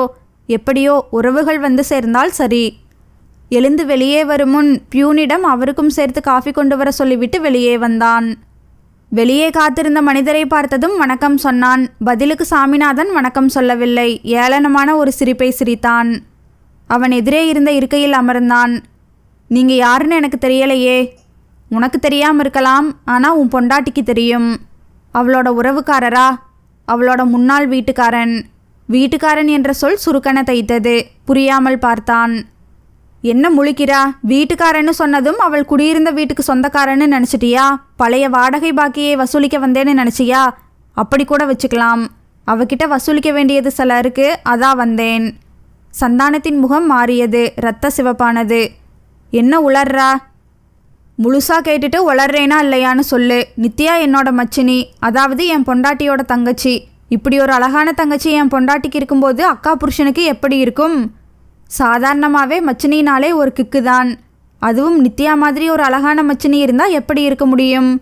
எனக்கும் நித்யாவுக்கும் வீட்டுக்குள்ளே அந்தரங்கமான தொடர்பு இருந்தது. டேய்! ஆத்திரத்தில் சந்தானம் சாமிநாதனுடைய சட்டையை பற்றினான். சட்டையை விடு, உன் ஆஃபீஸ். கத்தி கூச்சல் போட்டால் உன்னோட மானம்தான் போகும். சட்டையை விட்ட சந்தானம் கண்கள் சிவக்க அடிக்குரலில் கேட்டான். இதை பார், என் பொண்டாட்டி மேலே அனாவசியமாக பழிய போட்டு என் வாழ்க்கையோட விளையாடாதா. யார் விளையாடுறா? அவள் என்னோட விளையாடின விளையாட்டு படுத்தின பாட்டில் தான் நான் இவ்வளோ தூரம் ஓடி வந்திருக்கேன். சந்தானம் உணர்ச்சியற்ற நிலையில் இருந்தான். அவள் அக்கா விஷயம் தெரிஞ்சு வீட்டை விட்டு துரத்திட்டா. உண்மையிலேயே உறவுகள் நெருக்கமாக இருந்தால் கூட பிறந்தாக்கா கல்யாணத்துக்கு வராமல் இருந்திருப்பாளா? இந்த கல்யாணம் எனக்கு தெரிஞ்சா நான் வந்து கலாட்டா பண்ணுவேன்னு தான் யாருக்கும் தெரியாமல் கல்யாணம் பண்ணியிருக்கா. உங்ககிட்ட வீட்டில் காதலை ஏற்றுக்கலாம் அப்படி இப்படின்னு சொல்லியிருப்பாளே. அக்காக்காரி விஷயம் தெரிஞ்சு வீட்டை விட்டு துரத்திட்டதால தான் அவள் தனக்கு ஒரு பற்றிடம் வேணும்னு தான் உன்னை பிடிச்சிருக்கா. நாங்கள் 2 பேரும் கல்யாணம் பண்ணாமலேயே வீட்டுக்குள்ளேயே கள்ள தொடர்பையே கண்டினியூ பண்ணியிருப்போம். எல்லாத்துலேயும் மண்ணை எலி போட்டுட்டா என் பொண்டாட்டி. நித்யா என் மேலே உயிரையே வச்சிருக்கா. எனக்காக உயிரை கூட கொடுப்பா. அவள் என் மேலே எந்த அளவுக்கு ஆசை வச்சிருந்தா, எந்த அளவுக்கு மோகம் கொண்டிருந்தாள்ங்கிறது உனக்கு ஆதாரம் காட்டட்டா? கண்களில் குறும்பும் ஏளனமும் என்ன சாமிநாதன் சிரித்தான். சட்டைக்குள் வைத்திருந்த பத்திரத்தை எடுத்து காட்டினான். இதை பார், சொத்து பத்திரம். கல்யாணத்துக்கு முந்தையே அவள் தனக்கு சேர வேண்டிய பங்கு நிலபுலன்களை என் பேரில் எழுதி கொடுத்துருக்கா. அலட்சியமாக அவன் மடியில் போட்டான். சந்தானம் ஆஃபீஸிலிருந்து வீடு திரும்பிய போது அவன் முகத்தை பார்க்கவே சகிக்கவில்லை நித்யாவுக்கு. அத்தனை ஒரு விகாரமாக இருந்தது. ஏன், என்ன ஆயிற்று இவனுக்கு? உடம்பு சரியில்லாத அம்மாவை பற்றி ஏதேனும் விசாரிப்பான் என்று எதிர்பார்த்தவளுக்கு ஏமாற்றம். பொத்தன சோஃபாவில் விழுந்தான். என்னங்க, என்னாச்சு? ஏன் ஒரு மாதிரியாக இருக்கீங்க? உடம்புக்கு முடியலையா என்றாள். அவனுடைய விழிகளில் நெருப்பு பறந்தது. அந்த நெருப்பு அவளை சுட்டெரித்து விடும் போல் இருந்தது. சட்டென விடுக்கென எழுந்தான். நீ கேட்குற கேள்விக்கு நான் பதில் சொல்கிறதுக்கு முந்தி நான் கேட்குற கேள்விக்கு நீ முதல்ல பதில் சொல்லு. கல்யாணத்துக்கு பிறகு அவன் கடுமையான குரலில் பேசுவது இப்பொழுதுதான். அது அவளுக்கு அதிர்ச்சியாகவும் புதுமையாகவும் இருந்தது. என்னவோ மாதிரி பேசுகிறீங்க? பொம்பளை சுகத்துக்காக காசு கொடுத்து போகிறவனை தான் பார்த்துருக்கேன். ஆனால் ஆம்பளை சுகத்துக்காக சொத்தை எழுதி கொடுத்தவளை இப்போதான் பார்க்கிறேன். சம்மட்டியால் உச்சந்தலையில் அடித்ததை போல் இருந்தது. என்ன பேசுகிறான் இவன்? என்னடி முழிக்கிறா? உன் அக்கா புருஷன் இன்னைக்கு ஆஃபீஸுக்கு வந்தான். நேற்று கூட அவன் உன்னை வந்து பார்த்துருக்கான் போல இருக்கு. உன் வண்டவாளம் எல்லாத்தையும் புட்டு புட்டு வச்சுட்டான். சி, எவ்வளோ மோசமானவனி. கல்யாணத்துக்கு முந்தையே அக்கா புருஷனோட ஆனந்தமாக கூத்தடிச்சிருக்கா இல்லை? அவன் மேலே உனக்கு எவ்வளோ மோகம் இருந்திருந்தா நீ உன் பங்கு சொத்தையே எழுதி கொடுத்துருப்ப. நித்யாவுக்கு கிர்ரென தலையை சுற்றி கொண்டு வந்தது. கடவுளே, இவன் என்ன சொல்கிறான்? காதுகளை அடைத்தது. பொத்தனை இருக்கையில் அமர்ந்தாள். சாமிநாதன் இவனை சந்தித்து இப்படியா சொல்லியிருக்கிறான்? கண்கள் பொங்கி கண்ணீர் கட்டுக்கடங்காமல் வழிந்து கொண்டே இருந்தது. என்னடி நீலி கண்ணீர் வடிக்கிறா? எப்படி? யாருமே என் காதலை ஏற்றுக்கலா, வீட்டை விட்டு போக சொல்லிட்டாங்க, அப்படி இப்படின்னு கதை அளந்தா. உனக்கும் அவனுக்கும் உள்ள தொடர்பு தெரிஞ்சு உன் அக்கா வீட்டை விட்டே துரத்திட்டா. இதுதாண்டி நிஜம். போதும் நிறுத்துங்க. நான் சொத்தை எழுதி கொடுத்ததுக்கு காரணம் என் அக்கா வாழ்க்கை. என் அக்கா புருஷன் கெட்டவர்னு எனக்கு ஆரம்பத்தில் தெரியாது. என்னை திடீர்னு ஒரு நாள் எங்கள் அக்கா என் சின்னம்மா வீட்டில் போய் தங்கி படியினா. எனக்கு புரியலா. அப்புறம்தான் தெரிஞ்சது என் அக்கா புருஷன் என்னை தப்பாக பார்க்குறான்னு. அதனால தான் அக்கா என்னை சின்னம்மா வீட்டுக்கு அனுப்பினா. அதுக்கு பிறகு அந்த ஆளை பார்க்க கூட பிடிக்கல. என் படிப்பு முடிஞ்சதும் என்னை 2ஆம் தாரமாக கட்டி கொடுக்க சொல்லி அந்த ஆள் கலாட்டா பண்ணினான். அதிலிருந்து தப்பிக்க என் சின்னம்மா என்னை காலேஜில் சேர்த்து விட்டு ஹாஸ்டலில் இருக்க வச்சாங்க. லீவுக்கு கூட ஊருக்கு போகாமல் இருந்தேன். அப்படியே போனாலும் அக்கா வீட்டுக்கு போக மாட்டேன். நீங்கள் காதலை சொன்ன பிறகு அதை சொல்ல சித்தி வீட்டுக்கு போனேன். அக்கா அங்கே அழுதுட்டு இருந்தா. சொத்துக்காக தான் அக்கா புருஷன் என்னை கட்டிக்க பாடாப்படுத்துறதா சொன்னா. என்னை வெளியில் கட்டி கொடுத்தா என் பங்கு சொத்து வெளியே போயிடும்னு அவர் இப்படி பேசுகிறதா சொல்லி அழுதா. அதனால் எனக்கு அந்த நேரம் வந்த கோபத்துக்கு சொத்து தானே அந்த ஆளுக்கு வேணும்னு எழுதி அந்த ஆள் முகத்தில் தூக்கி எறிஞ்சிட்டு வந்தேன். என்னை உயிருக்கு உயிராக நீங்கள் காதலிக்கிறதா நான் நம்பினேன். என் சொத்தை நீங்கள் விரும்ப மாட்டீங்கன்னு நினச்சேன். ஆனால் இப்போ என்னையே சந்தேகப்படுறீங்க. நான் கிடைக்கலங்கிற ஆதங்கத்தில் அந்த ஆள் என் வாழ்க்கையை கெடுக்க சொன்ன பொய்யை நம்பி என்னை இவ்வளோ கேவலமாக பேசிட்டீங்க. தரையில் மடிந்து உட்கார்ந்து அழுதாள். இதை பார், நீ சொல்கிற கதை உண்மையாக இருந்தால் அந்த சொத்தை மறுபடியும் உன் பேருக்கு மாற்றி எழுதிட்டு வா. இல்லாட்டி இந்த வீட்டில் உனக்கு இடமில்ல, போ வெளியா. அவளுடைய முடியை பிடித்து வெளியே தள்ளினான். வாசலில் வந்து விழுந்தாள் நித்யா. வாசலில் தங்கையை பார்த்ததும் இன்பத்திகைப்படைந்தாலும் புவனாவிற்கு அவளுடைய தோற்றம் சந்தேகத்தை கிளப்பியது. இவள் ஏன் இங்கே வருகிறாள்? கல்யாணம் பண்ணிக்கொண்டு யாருக்கும் தெரியாமல் தலைமறைவாக வாழ்க்கை நடத்து என்று அறிவுரை கூறியும் எதற்கு வருகிறாள்? நல்ல வேளை இந்த பாவி வீட்டில் இல்லை. இவள் அவன் கண்ணில் பட்டால் போதும், அவ்வளவுதான். காய வைத்து கொண்டிருந்த துணியை அப்படியே போட்டுவிட்டு ஓடி வந்தாள். ஏண்டி இங்கே வந்தா பாவி பொண்ணே? தங்கையின் கைகளை பிடித்து கொண்டு குலுக்கினாள். மழுக்கென நித்யாவின் கண்கள் கலங்கி நிறைந்தது. அக்கா, வானு கூப்பிடாம ஏன் வந்தேன்னு கேட்குறியேக்கா? ஏக்கமாய் கேட்ட தங்கையை அப்படியே அணைத்து கொண்டு அழுதாள் புவனா. என் நிலமை தெரியாதாடி உனக்கு? சரி வா, எப்படி இருக்கா? உன் புருஷன் எப்படி இருக்கார்? உங்களையெல்லாம் வந்து பார்க்க கூட எனக்கு கொடுத்து வைக்கல. எல்லாரும் உன்னை நல்லா வச்சிருக்காங்களா? இந்த வார்த்தைகளை கேட்டதும் மூடி வைத்திருந்த வேதனை உடைப்பிடித்து கொண்டு வெளிப்பட்டது. ஓவென கதறிவிட்டாள் நித்யா. தங்கையை திகிலுடன் பார்த்த புவனா என்னவோ விபரீதம் இவளுக்கு நடந்திருக்கிறது என்பதை புரிந்து கொண்டாள். அவசரமாக அவளுடைய கையை பற்றி இழுத்து கொண்டு உள்ளே வந்த அவள் சோஃபாவில் உட்கார வைத்து தானும் அமர்ந்தாள். என்னடி, என்ன ஆச்சு? அக்கா என அவள் மடியில் விழுந்து கதறினாள் நித்யா. எல்லாவற்றையும் சொல்லி முடித்தாள். கேட்ட புவனா அப்படியே உறைந்து போனாள். மடேர் என வாயிலும் வயிற்றிலும் அடித்து கொண்டாள். பாவி, இப்படி போய் உன் வாழ்க்கையில் மண்ணையள்ளி போட்டிருக்கானே பாவி, நான் என்ன பண்ணுவேன்? உனக்கு ஒரு கல்யாணம் காட்சி பண்ணி கொடுக்க தான் துப்பில்ல. நீயா கல்யாணம் பண்ணிட்டு எங்கோ ஒரு மூலையில் நிம்மதியாக குடும்பம் நடத்துறது அவனுக்கு பிடிக்கலையா? ஐயோ, நான் என்ன பண்ணுவேன்? இப்படி வந்து நிற்கிறியே. அவள் கதறிக்கொண்டிருக்கும் போதே சாமிநாதன் வந்து விட்டான். ஹலோ, வாங்க மேடம், நீங்கள் வருவீங்கன்னு எனக்கு தெரியும். ஆமாம், உங்கள் வீட்டுக்காரர் வரலையா? அவன் எகத்தாளமாக கேட்க புவனா புலியாக பாய்ந்தாள் அவன் மேல். பாவி, நீ நல்லா இருப்பியா? அவள் புருஷன்கிட்ட போய் இப்படியெல்லாம் போய் சொல்ல உனக்கு எப்படி மனசு வந்தது? கோபத்தில் அவன் சட்டைக்காலரை பிடித்து உலுக்கினாள். என்னடி, என் சட்டக்காலரை பிடிக்கிற அளவுக்கு உனக்கு அவ்வளோ திமிரா நாயே? பிடித்து அவளை தள்ளிய வேகத்தில் அவள் போய் தூர விழுந்தாள். விழுந்த வேகத்திற்கு திரும்ப எழுந்தாள். புயலாய் அவன் மீது பாய்ந்தாள். என் பிள்ளைங்களுக்காக பார்க்கிறேன், இல்லைன்னா உன்னை போலீஸில் கம்ப்ளைண்ட் பண்ணி உள்ளே தள்ளிடுவேன். ஓ, என்னை போலீஸில் தள்ளுற அளவுக்கு உனக்கு தைரியம் வந்துட்டா? ஓங்கி ஒரே அறை விட்டான். அடியா, நல்லா அடி. உன்னை கட்டிக்கிட்ட பாவத்துக்கு நான் வாங்கிக்கிறேன். என் தங்கச்சி என்ன பாவம் பண்ணினா? ஏன் அவள் வாழ்க்கையோட விளையாடுறா? அவள் புருஷன் திரும்ப சொத்தை எழுதி வாங்கிட்டு வந்தாதான் இவளோட வாழ முடியும்னு சொல்லிட்டானாம். ஓ, பொண்டாட்டி கெட்டு போயிருந்தாலும் பரவாயில்ல, சொத்து வாங்கிட்டு வந்தா குடும்பம் நடத்துகிறாங்கிறானா? ஏன்யா உன் வாயால் அவளை கெட்டு போனவள்னு சொல்கிற? நீயும் ஒரு பொண்ணை பெற்று வச்சிருக்கிறத மறந்துடாதா? நாளைக்கு அவளுக்கு இந்த கதியை ஆண்டவன் தந்தா நீ நிம்மதியாக இருப்பியா? மரியாதையாக அவள் சொத்தை திரும்ப அவகிட்ட கொடுத்துடியா? நான் மட்டும் கொடுக்க மாட்டான் நான் சொல்கிறேன். நான் என்ன அவள் சொத்து மேலேயே ஆசைப்பட்டேன்? அவள் மேலே தானே ஆசைப்பட்டேன். சந்தோஷப்படுத்த சொல்லு. நான் சந்தோஷமடைஞ்ச பின்னாடி சொத்தை திருப்பி தர்றேன். என்னடா சொன்ன? ஒரு பக்கமாய் கிடந்த கடப்பாறையை தூக்கி கொண்டு சாமிநாதனை நோக்கி ஓடினாள் புவனா. அக்கா என அலறிக்கொண்டு பின்னால் ஓடினாள் நித்யா. ஆஃபீஸிற்கு அன்றைக்கு தாமதமாகத்தான் வந்தான் சந்தானம். நித்யா தினமும் காலையில் எழுந்து அத்தனை வேலைகளையும் செய்து, டிஃபனும் செய்து, மதியத்திற்கு சமையலும் செய்து, அவனுக்கு வேண்டிய எல்லா உதவிகளையும் செய்து தானும் கிளம்பி அவனோடு வருவாள். அவள் சென்ற பின் உடம்பு முடியாத அம்மாவால் எதுவும் செய்ய முடியலை. அம்மா உடம்பு முடியாமல் வேலை செய்தாலும் அவன் செய்த செயலுக்காக அவனை திட்டவில்லை. இந்த காதல் கன்றாவியெல்லாம் வேண்டாம், நம்ம சாதி சனத்திலேயே பொண்ணு பார்க்கிறேன்னு சொன்னேனே, கேட்டியா? ஊர் பேர் தெரியாதவளை கல்யாணம் பண்ணிக்கிட்டு வந்தா. இப்போ என்ன ஆச்சு? நம்ம மானம் மரியாதையெல்லாம் போயிட்டு.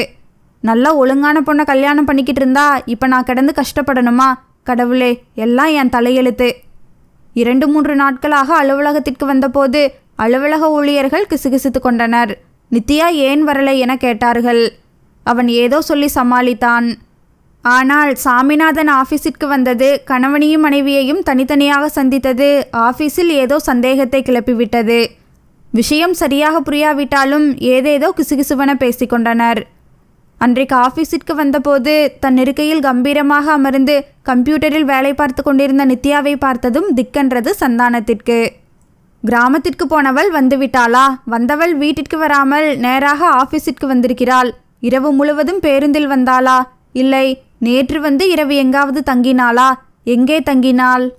தோழிகள் வீட்டிலா? இல்லை ரூம் போட்டா? ரூம் போட்டு தனியாக தங்கினாளா? மண்டையில் சிலந்தி குடைந்தது. சொத்தை எழுதி வாங்கிட்டு வந்தாளா இல்லையா? நேராக அவளிடம் வந்தான்.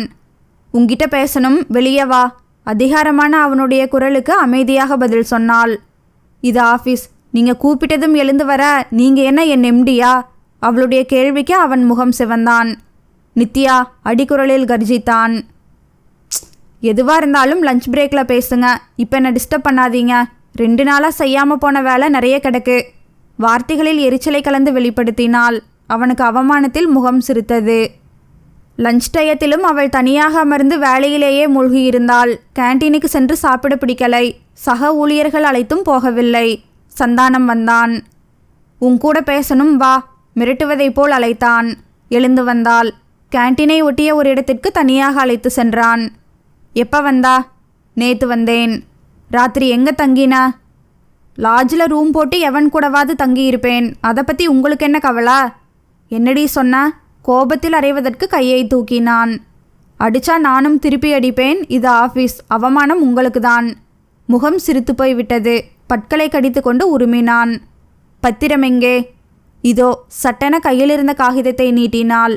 என்னடி இது? பத்திரம் கேட்டீங்களா? விடுதலை பத்திரம். கையெழுத்து போட்டிருக்கேன். கண்களில் மிரட்சி தெரிந்தது.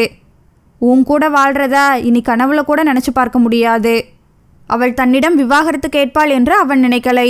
சொத்தை எழுதி வாங்கி கொண்டு வருவாள் என்று எதிர்பார்த்தான். தன்னிடம் வாழ்க்கை பிச்சை வேண்டி கெஞ்சுவாள், கதறுவாள், காலில் விழுவாள் என்று நினைத்தான். அவளோ விடுதலை பத்திரத்தை நீட்டினாள். அதில் உறுதியாகவும் இருந்தாள். இருவருக்கும் டைவர்ஸ் கிடைத்த பின் அவனால் அந்த ஆஃபீஸில் இருக்க முடியலை. வேறிடத்தில் வேலை தேடிக்கொண்டு போய்விட்டான். அதன் பிறகு அவன் என்ன ஆனான் என்று கூட அவள் அறிந்து கொள்ள விரும்பவில்லை. ஊர் பக்கமும் போகவில்லை. கோபத்தில் அக்காவிடம் கூட ஒரு முறை சொன்னாள். இந்த ஆளோட எப்படி வாழ்றா? இப்படி ஒருத்தனோட வாழணும்னு அவசியமே இல்லை. உதறி தள்ளிட்டு வா. சென்னையில் உனக்கு வேலை வாங்கி தரேன். 2 பேரும் ரூம் எடுத்து தங்குவோம். குழந்தைகளை நல்லா படிக்க வைப்போம் என்றாள். ஆனால் அவள் குழந்தைகளுக்கு அப்பா வேண்டுமென்றாள். இப்படிப்பட்ட அப்பா தேவையா? இன்னும் பெண்கள் ஏன் அடிமைத்தனத்தை விரும்புகிறார்கள் என்று புரியவில்லை. அனுஷிற்கு பிடித்தமான முறுக்கு பிழிய நினைத்து மாவு பிசைந்து கொண்டிருந்த போது ஒரு ஃபோன் கூட பண்ணி சொல்லாமல் சிவராமன் வந்து நின்றார். உட்காருங்க சார் என அவரை அமர வைத்து காஃபி கலந்து கொடுத்தாள். காஃபியை ரசித்து பருகியவர், என்னம்மா, என்னமோ எண்ணெய் பலகாரம் செய்கிற மாதிரி தெரியுது என்றார். முறுக்கு பண்ணலாம்னு எண்ணெய் சட்டி வச்சேன் சார் என்றாள். அப்படியா? Very good very good. நல்ல நேரத்தில் தான் நான் வந்திருக்கேன். அந்த மாவில் தேங்காய் பால் கொஞ்சம் ஊற்றி சீனி தண்ணி கலக்கி பிழிஞ்சிடு. ரொம்ப டேஸ்ட்டாக இருக்கும். அதே நேரம் பங்கஜமும் வந்தாள். சார், அடிக்கடி சொல்வேன்ல பங்கஜம் அக்கா, அவங்க இவங்க தான். அக்கா, இவர்தான் சிவராமன் சார், எனக்கு அப்பா மாதிரி. பேசிக்கிட்டு நான் ஒரு 4 முறுக்கு புழிஞ்சு எடுத்துகிட்டு வரேன் சொல்லிவிட்டு அடுக்கலைக்குள் புகுந்தாள். இவர் எதுக்காக வந்திருக்கிறார்? யோசித்தவாறே முறுக்கு பிழிந்தாள் நித்யா. சிவராமனும் பங்கஜமும் பேசிக்கொண்டிருந்தனர். சிவராமன் அனுஷை அழைத்து தான் வாங்கி வந்த பழங்களை கொடுத்து கொஞ்சினார். நித்யா சூடாக செய்த முறுக்கை சுவைத்து பாராட்டியபடியே சொன்னார். உட்காருமா, உங்ககிட்ட ஒரு விஷயம் பேசணும். சொல்லுங்க சார் என்றபடியே அமர்ந்தாள். ஏற்கனவே உங்ககிட்ட சொன்ன விஷயம்தான். உன் வாழ்க்கை இப்படியே போயிடக்கூடாதுமா. என் சொந்தக்கார பையன் ஒருத்தன் இருக்கான். மனைவியை இழந்தவன். 5 வயசில் ஒரு பொண்ணு இருக்கு. ரொம்ப நாளாக 2ஆம் கல்யாணம் பண்ணிக்க சொல்லி எல்லாரும் வற்புறுத்தினாங்க. நானும் எவ்வளவோ சொல்லி பார்த்தேன், கேட்கல. இப்போதானே மனசு மாறி இருக்கான். அதுவும் அவன்கிட்ட நான் உன்னை பற்றி சொன்ன பிறகு ஒத்துக்கிட்டான். அவன் பத்திரமாத்து தங்கம். அதுக்கு நான் கேரண்டி. நீ சம்மதம் சொன்னா போதும். கல்யாணத்தை ஜாம்னு நான் நடத்தி வச்சிடுவேன் சொல்லிவிட்டு அவர் அவளுடைய முகத்தை பார்த்தார். அவள் கொஞ்சமும் யோசிக்காமல் சொன்னாள். சாரி சார், இன்னொரு கல்யாணம் பண்ணிக்கிற மனநிலையில் நான் இல்ல. என்னம்மா நீ திரும்ப திரும்ப சொன்னதையே சொல்லிக்கிட்டு? நாங்கெல்லாம் எவ்வளவு சொல்லியும் நீ கேட்க மாட்டியா? உன்னோட நன்மைக்காகத்தானே சொல்கிறேன். ப்ளீஸ் சார், வேண்டாம்னா விட்டுடுங்களேன். சொல்லிவிட்டு சட்டென காஃபி டம்ளர்களை எடுத்து வரும் சாக்கில் அவள் உள்ளே செல்ல பங்கஜம் சிவராமனிடம் சொல்வது காதில் கேட்டது. சார், அவள் மனசு மாறிதான் இருந்தா. ஆனால் திடீர்னு புதுசாக ஒரு விஷயம் அவளை குழப்பிக்கிட்டு இருக்கு. அதனால தான் அவள் தடுமாறி நிற்கிறா. இதை கேட்டு துணுக்குற்றாள் நித்யா. புது குழப்பமா? என்னது? அவளோட புருஷனுக்கு மனநிலை சரியில்லையாம். கவனிக்க யாரும் இல்லாமல் கஷ்டப்படுறாராம். அந்த விஷயம் தெரிஞ்சதுலேருந்து பாவம் அவள் குழம்பி போயிருக்கா. அதான் முடிவெடுக்க முடியாமல் தவிக்கிறா. இதை கேட்டு திகைத்தாள் நித்யா. எப்படி பங்கஜம் அக்காவிற்கு தெரியும்? நான் எதுவும் சொல்லவில்லையே. அந்த திகைப்புடன் காஃபி கலக்காமலேயே அனிச்சையாக கூடத்திற்கு வந்தாள். பங்கஜம் எழுந்து அவள் அருகே வந்தாள். நித்யா, எனக்கு எப்படி தெரியும்னு நினைக்கிறியா? ஒரு நாள் உன்னை தேடி உன் ஃப்ரெண்டுன்னு சொல்லிட்டு ஒருத்தி வந்தா. அப்போ நீ வீட்டில் இல்ல. அவள் தான் எல்லா விவரங்களையும் சொன்னா. நீ போன பிறகு உனக்கும் சந்தானத்துக்கும் டைவர்ஸ் கிடைச்ச பிறகு அந்த தனிமையே அவனை கொன்னுடுச்சாம். அவன் இப்படி மனநிலை சரியில்லாதவனா ஆயிட்டானாம். அவனோட அப்பா அடுத்த மாதமே செத்து போக உடம்பு முடியாத அம்மா வீட்டோட போயிட்டாங்களாம். பாவம் சந்தானம் உன்னையே நினச்சி இப்படி ஆயிட்டானாம். இப்போ வேலைக்கு போகிறதில்லையாம். வீட்லேயே அடைஞ்சு கிடக்கிறானாம். அக்கம் பக்கம் யாராவது சாப்பாடு கொடுத்தா அதை சாப்பிட்டுட்டு அப்படியே கிடக்கானாம். துணி மாற்றிக்கிறது இல்லையாம், குளிக்கிறது இல்லையாம். இதையெல்லாம் கேட்டதும் எனக்கே என்னவோ மாதிரி ஆயிட்டு. உன்னையே நினச்சி உனக்கு செய்த துரோகத்தை நினச்சி அவன் இப்படி ஆயிட்டதாகவும் நீ வந்து அவனை பார்த்தா அவன் சரியாயிடுவானும் அவ சொன்னான். அது மட்டும் இல்ல, அவன் எப்போ பார்த்தாலும் குழந்தை என் குழந்தை என் குழந்தைன்னு புலம்பிக்கிட்டே இருக்கானாம். சாமிநாதனால் உன் வாழ்க்கை இப்படி ஆயிட்டு. அவன் வந்து அவதூறா ஏதேதோ பேசினா ஆம்பளை மனசு எப்படி இருக்கும்? அதனால தான் எல்லாம் தாறுமாறாய் போயிட்டு. நீ உன் வயிற்றில் வளர்ந்த குழந்தையை பற்றி எதுவுமே சொல்லலைனாலும் எப்படியோ அவனுக்கு தெரிஞ்சிருக்கு. என்ன இருந்தாலும் அவன் குழந்தை இல்லையா? அந்த பாசம் அவனுக்குள்ளே இருந்திருக்கு. ஆனால் உன்னையோ குழந்தையையோ பார்க்குற தைரியம் அவனுக்கு இல்லை. அதனால் குற்ற உணர்வால் பாதிக்கப்பட்டு அவன் இந்த கதிக்கு ஆளாயிட்டான். அதனால் நீ அவனை போய் பார்க்கறது அவசியம்னு நான் நினைக்கிறேன். சிவராமன் நித்யாவிடம் வந்தார். நித்யா, இப்படி ஒரு கதையை நான் எதிர்பார்க்கலா. உனக்கு புது வாழ்க்கையை அமைச்சு கொடுக்க நான் வந்தேன். உன் பழைய வாழ்க்கையே உனக்கு கிடைக்கிற மாதிரி இருந்தால் அது எனக்கு இன்னும் சந்தோஷம்தான். தப்பு செய்கிறது மனித இயல்பு. அவன் மனநிலை பாதிக்கப்பட்டதே அவன் தன் தப்பை உணர்ந்துட்டதை காட்டுதில்லையா?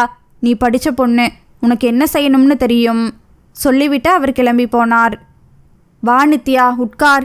ஏன் ஒரு மாதிரியா இருக்க? மணி 10 போகுது. இன்னும் தூக்கம் வரலையா உனக்கு?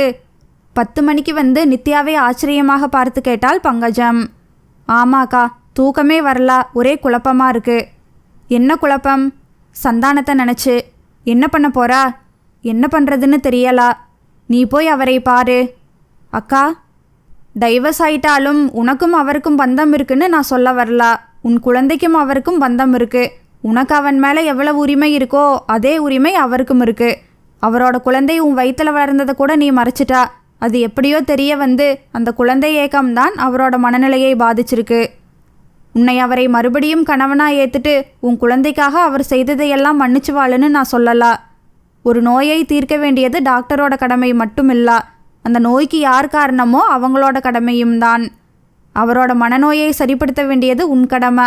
அந்த நோய்க்கு மருந்து அனுஷ். அந்த மருந்து உன் கையில் தான் இருக்கு. நித்யா பங்கஜத்தின் வார்த்தைகள் மனதில் பதிந்தவளாக அமர்ந்திருந்தாள். நித்யாவுக்கு அந்த வீட்டில் காலடி எடுத்து வைக்கவே முடியவில்லை. கால்கள் நடுங்கின. சும்மாவே சாத்தியிருந்த கதவை திறந்து கொண்டு உள்ளே வந்தாள். வீடு இருண்டு போய் கிடந்தது. வெளிச்சம் வேண்டி ஜன்னலை திறந்தாள். பல நாட்களாக கூட்டி பெருக்காத வீட்டிலிருந்து குப்பென தூசு நாற்றம் வீசியது. சந்தானம் எங்கே என விழிகளை சுழற்றினாள். ஓரிடத்தில் வெறும் தரையில் சுருண்டு கிடக்கும் உருவம் மெல்ல திக்கென உணர வைத்தது. அருகே சென்று அமர்ந்து தொட்டு அசைத்தாள். அவன் புரண்டான். வெளிச்சத்தில் முகம் தெளிவாக தெரிந்தது. வாடி வதங்கி கண்கள் துருத்திய நிலையில் பார்க்கவே சகிக்காத முகம். அவள் பார்த்து பார்த்து ரசித்த முகம் இப்பொழுது பார்க்கும் நிலையில் இல்லை. இளைத்து உருக்குலைந்து எலும்பும் தோலுமாக கிடந்தான். அவனை எழுப்பி உட்கார வைத்தாள். அவன் எங்கோ வெறித்தபடி அமர்ந்திருந்தான். பக்கத்து வீட்டுக்காரர்கள் அவனை பற்றி கதை கதையாக சொன்னார்கள். அவனுடைய அக்கா அவனை எவ்வளவோ வற்புறுத்தி அழைத்து போக முயன்றும் போகாமல் இங்கேயே இருக்கிறான் என்றும், ஒரு முறை வலுக்கட்டாயமாக அழைத்து சென்றும் திரும்பி இங்கேயே ஓடி வந்து விட்டதாகவும், எப்பொழுதாவது அக்கா வந்து அவனை குளிக்க வைத்து உடைமாற்றி விட்டு உணவு கொடுத்து விட்டு செல்வதாகவும், பக்கத்து வீட்டு மனிதர்களை பார்த்து கொள்ள சொல்லிவிட்டு செல்வதாகவும் கூறினர். சந்தானம் அவளை அடையாளம் கண்டு கொண்ட மாதிரி தெரியவில்லை. எங்கோ விழிகளை வெறித்தபடியே இருந்தான். கையோடு கொண்டு வந்திருந்த உணவை பிரித்து அவன் எதிரே வைத்தாள். பிசைந்து ஊட்டிவிட்டாள். பல நாட்களாக பட்டினி கிடந்தவனைப் போல் வேக வேகமாக சாப்பிட்டான். மனிதனுடைய ஆணவம், கர்வம், அகம்பாவம் இவை அனைத்தையும் வென்று சிரிக்கும் ஒன்றே ஒன்று பசிதான்.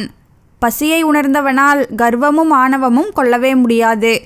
சாப்பிட்டு முடித்ததும் அவன் அப்படியே சுருண்டு விட்டான். அடுத்த நிமிடமே குரட்டை விடுமளவிற்கு உறங்கத் தொடங்கிவிட்டான். உறங்கட்டும் என விட்டுவிட்டாள். வீட்டை சுற்றி வந்தாள். எங்கும் தூசி, எதிலும் தூசி. எதை சுத்தம் செய்வது, எதை விடுவது என தெரியலை. எதுவுமே செய்யாமல் தோட்டத்தில் சென்று அமைதியாக உட்கார்ந்திருந்தாள். சரியாக 1 மணி நேரம் கழித்து எழுந்தாள். அவளிடமிருந்து நீண்ட பெருமூச்சு உண்டானது. 1 மணி நேரமாக அவள் எதையோ சிந்தித்த வண்ணம் அமர்ந்திருந்தாள். பழைய வாழ்க்கை, அந்த வீட்டில் வாழ்ந்த நினைவுகள் அவளை புரட்டி போட்டு கொண்டிருந்தன. ஒரு வழியாக தன் நினைவுகளிலிருந்து விடுபட்டவள் எழுந்து உள்ளே வந்தாள். அவனை எழுப்பி குளியலறைக்கு அழைத்து சென்று குளிக்க வைத்தாள். உடை மாற்றினாள். ஒரு டாக்ஸியை வரவழைத்து அவனை முன்கூட்டியே அப்பாயின்மெண்ட் வாங்கியிருந்த மருத்துவரிடம் அழைத்து சென்றாள். அந்த மிகப்பெரிய வானளாவிய மருத்துவமனையில் ஒரே இடத்தில் உடலில் உள்ள அத்தனை உறுப்புகளுக்கும் வைத்தியம் பார்க்கும் வசதி இருந்தது. கை நிறைய காசோடு எந்த வியாதியோடும் உள்ளே நுழைந்தாலும் மார்க்கண்டேயனாக திரும்பி வரலாம் என்ற உத்தரவாதமும் இருந்தது. அங்கே மனநலப் பிரிவில் மருத்துவரை பார்க்க காத்திருந்தாள் நித்யா. ஏதாவது சாப்பிட்றியா? அக்கறையுடன் கேட்ட பங்கஜத்திடம் மறுப்பாக தலையசைத்தாள் நித்யா. வேண்டாங்க்கா, வர்ற வழியில் ரொம்ப பசிச்சதுன்னு சாப்பிட்டுட்டேன். அனுஷ் தூங்கிட்டானா? தூங்கிட்டான். இவ்வளவு நேரமும் அம்மா வேணும் அம்மா வேணும்னு படுத்து எடுத்துட்டான். அதான் ஓடோடி வந்தேன். நான் இல்லாமல் அவள் ராத்திரியில் தூங்க மாட்டான். முழிச்சான்னா அழ ஆரம்பிச்சிடுவான். சந்தானம் எப்படி இருக்கார்? அட்மிட் பண்ணிட்டு வந்திருக்கேன். நர்ஸ் பார்த்துப்பாங்க. காலையில் போகணும். பெருசாக ஒன்றும் பாதிப்பில்லை, சரிப்படுத்திடலாம். ஏதோ ஒரு எண்ணத்தில் அவரோட மனசு பாதிக்கப்பட்டிருக்கு. மருந்து மாத்திரையிலேயே குணப்படுத்திடலாம். 1 வாரத்தில் அவர் சுயநினைவு அடைஞ்சு தெளிவாயிடுவார். அப்புறம் பழையபடி பேசுவார் அப்படின்னார். உன் அடையாளம் கண்டுக்கிட்டாரா? வாயை திறந்து பேசலா, ஆனால் நான் என்ன சொன்னாலும் கேட்கிறார். உட்காருனா உட்கார்றார், சாப்பிடுனா சாப்பிட்றார். என்னமோ அந்த கடவுள்தான் எல்லாத்தையும் சரி செய்யணும். அவர் தெளிவான பிறகு நீயும் மனுஷும் அவரோட சேர்ந்து குடும்பமாக வாழணும். பங்கஜத்தின் கண்கள் கலங்கின. மருத்துவர் எழுதி கொடுத்திருந்த மருந்து மாத்திரைகளை வாங்குவதற்காக அந்த மருத்துவமனைக்கு எதிரே இருந்த கடைக்கு சென்றாள் நித்யா. மருந்து சீட்டை கடைக்காரரிடம் கொடுத்துவிட்டு காத்திருந்த போது அவளுக்கு அருகில் நின்றிருந்த ஒருத்தர் எக்ஸ்கியூஸ் மீ மேடம் என்ற போது திரும்பினாள். மேடம், நீங்கள் நித்யா தானே? அவள் வியப்பாக புருவம் உயர்த்தினாள். ஆமாம், நீங்கள் யாருன்னு எனக்கு தெரியலையே. என் பெயர் மாதவன். சிவராமன் சார் சொல்லியிருப்பாரே. யோசித்தாள். சிவராமன் சார் எதுவும் சொல்லலையே. அது கொஞ்சம் இப்படி வர்றீங்களா? அவன் படியிறங்கி ஒரு ஓரமாக செல்ல அவளும் சென்றாள் புரியாமல். அவன் தயக்கமாக சொன்னான். மேடம், சிவராமன் சார் எனக்காக ஒரு பெண் பார்த்தார். அது நீங்கள் தான். புரிந்தது. அன்று சிவராமனே அவள் முழுவதும் பேசவிடாமல் ஆரம்பத்திலேயே மறுத்துவிட்டதால் இவனை பற்றி விளக்கமாக சொல்லாமல் சென்று விட்டார். ஓ என்று புரிந்ததை போல் சொல்லிவிட்டு அமைதியானாள். மேற்கொண்டு என்ன பேசுவதென்று புரியவில்லை. மேடம், சிவராமன் சார் எனக்கு ஒரு வகையில் சொந்தம்தான். நான் சில தடவை சிவராமன் சாரை பார்க்க ஆஃபீஸ்க்கு வந்திருக்கிறேன். அப்போ உங்களையும் பார்த்துருக்கிறேன். ஓ என்றவள் சட்டென பேச்சை மாற்றும் விதமாக, மாத்திரை வாங்க வந்தீங்களா? யாருக்கு உடம்பு முடியலா என்றாள். என் மகளுக்கு தான். இந்த ஹாஸ்பிட்டலில் தான் அட்மிட் பண்ணியிருக்கேன். என்ன ப்ராப்ளம்? ஏதேதோ ப்ராப்ளம். அடிக்கடி ஏதாவது உடம்புக்கு வந்து படுத்துறா. இப்போ கொஞ்ச நாளாக அடிக்கடி பயங்கர தலைவலி. படிக்க முடியல. பள்ளிக்கூடம் போக மாட்டேங்கிறா. பிரெயினை ஸ்கேன் பண்ணி கூட பார்த்தாச்சு. ஒரு பிரச்சனையும் இல்லை. என்ன படிக்கிறா? 2nd ஸ்டாண்டர்ட் படிக்கிறா. இவ்வளோ சின்ன வயசில் ஏன் இப்படி தலைவலி வருது? ஏதாவது விட்டமின் குறைபாடாக இருக்கலாம்.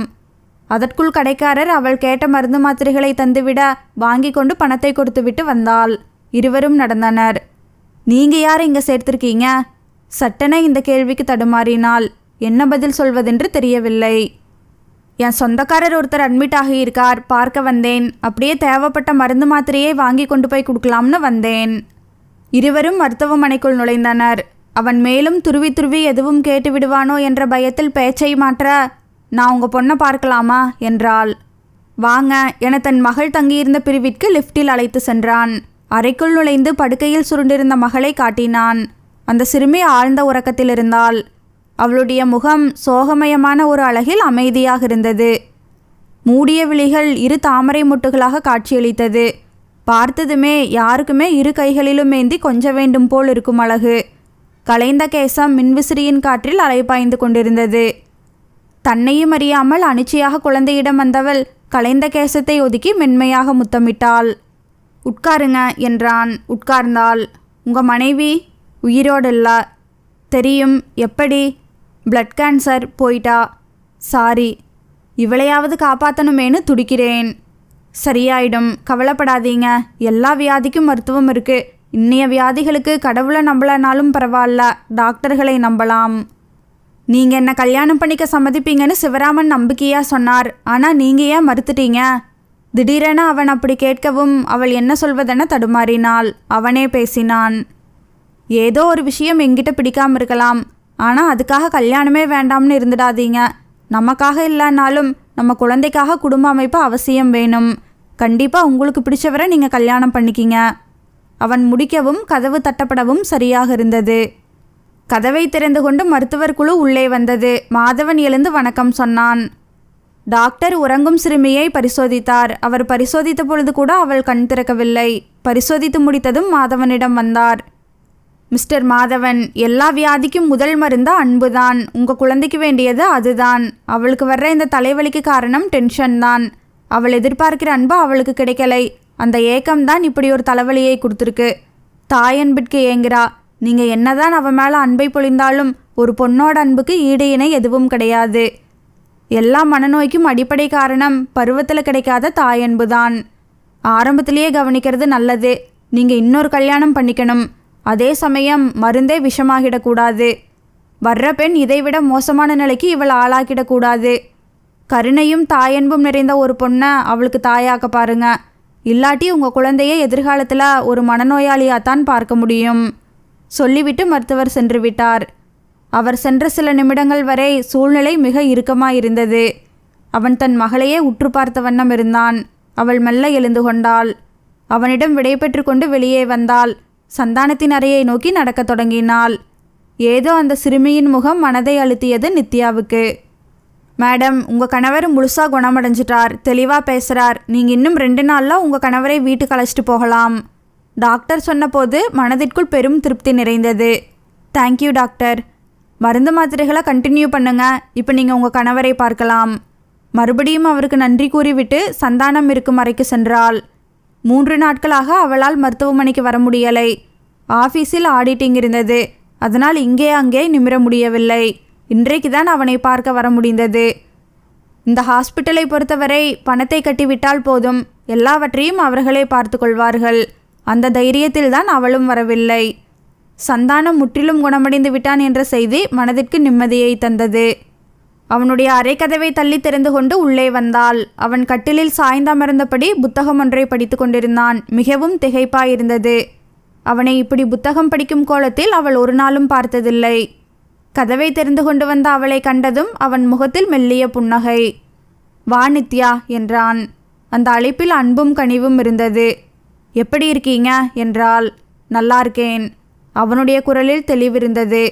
உட்கார் என்றான். சாப்பிட்றீங்களா? கொண்டு வந்திருக்கேன். என்றான். அவள் கேரியர் திறந்து பரிமாறினாள். சூடாக சாதம், வெண்டைக்காய் சாம்பார், முட்டைக்கோஸ் பொரியல் என வாய்க்கு ருசியாக இருந்தது. சாப்பிட்டு கொண்டே சொன்னான். 3 நாளாக ஹாஸ்பிட்டல் சாப்பாடு வாய்க்கு பிடிக்கவே இல்லை. நீ எப்போ வருவேன்னு நர்ஸ்கிட்ட கேட்டுக்கிட்டே இருந்தேன்.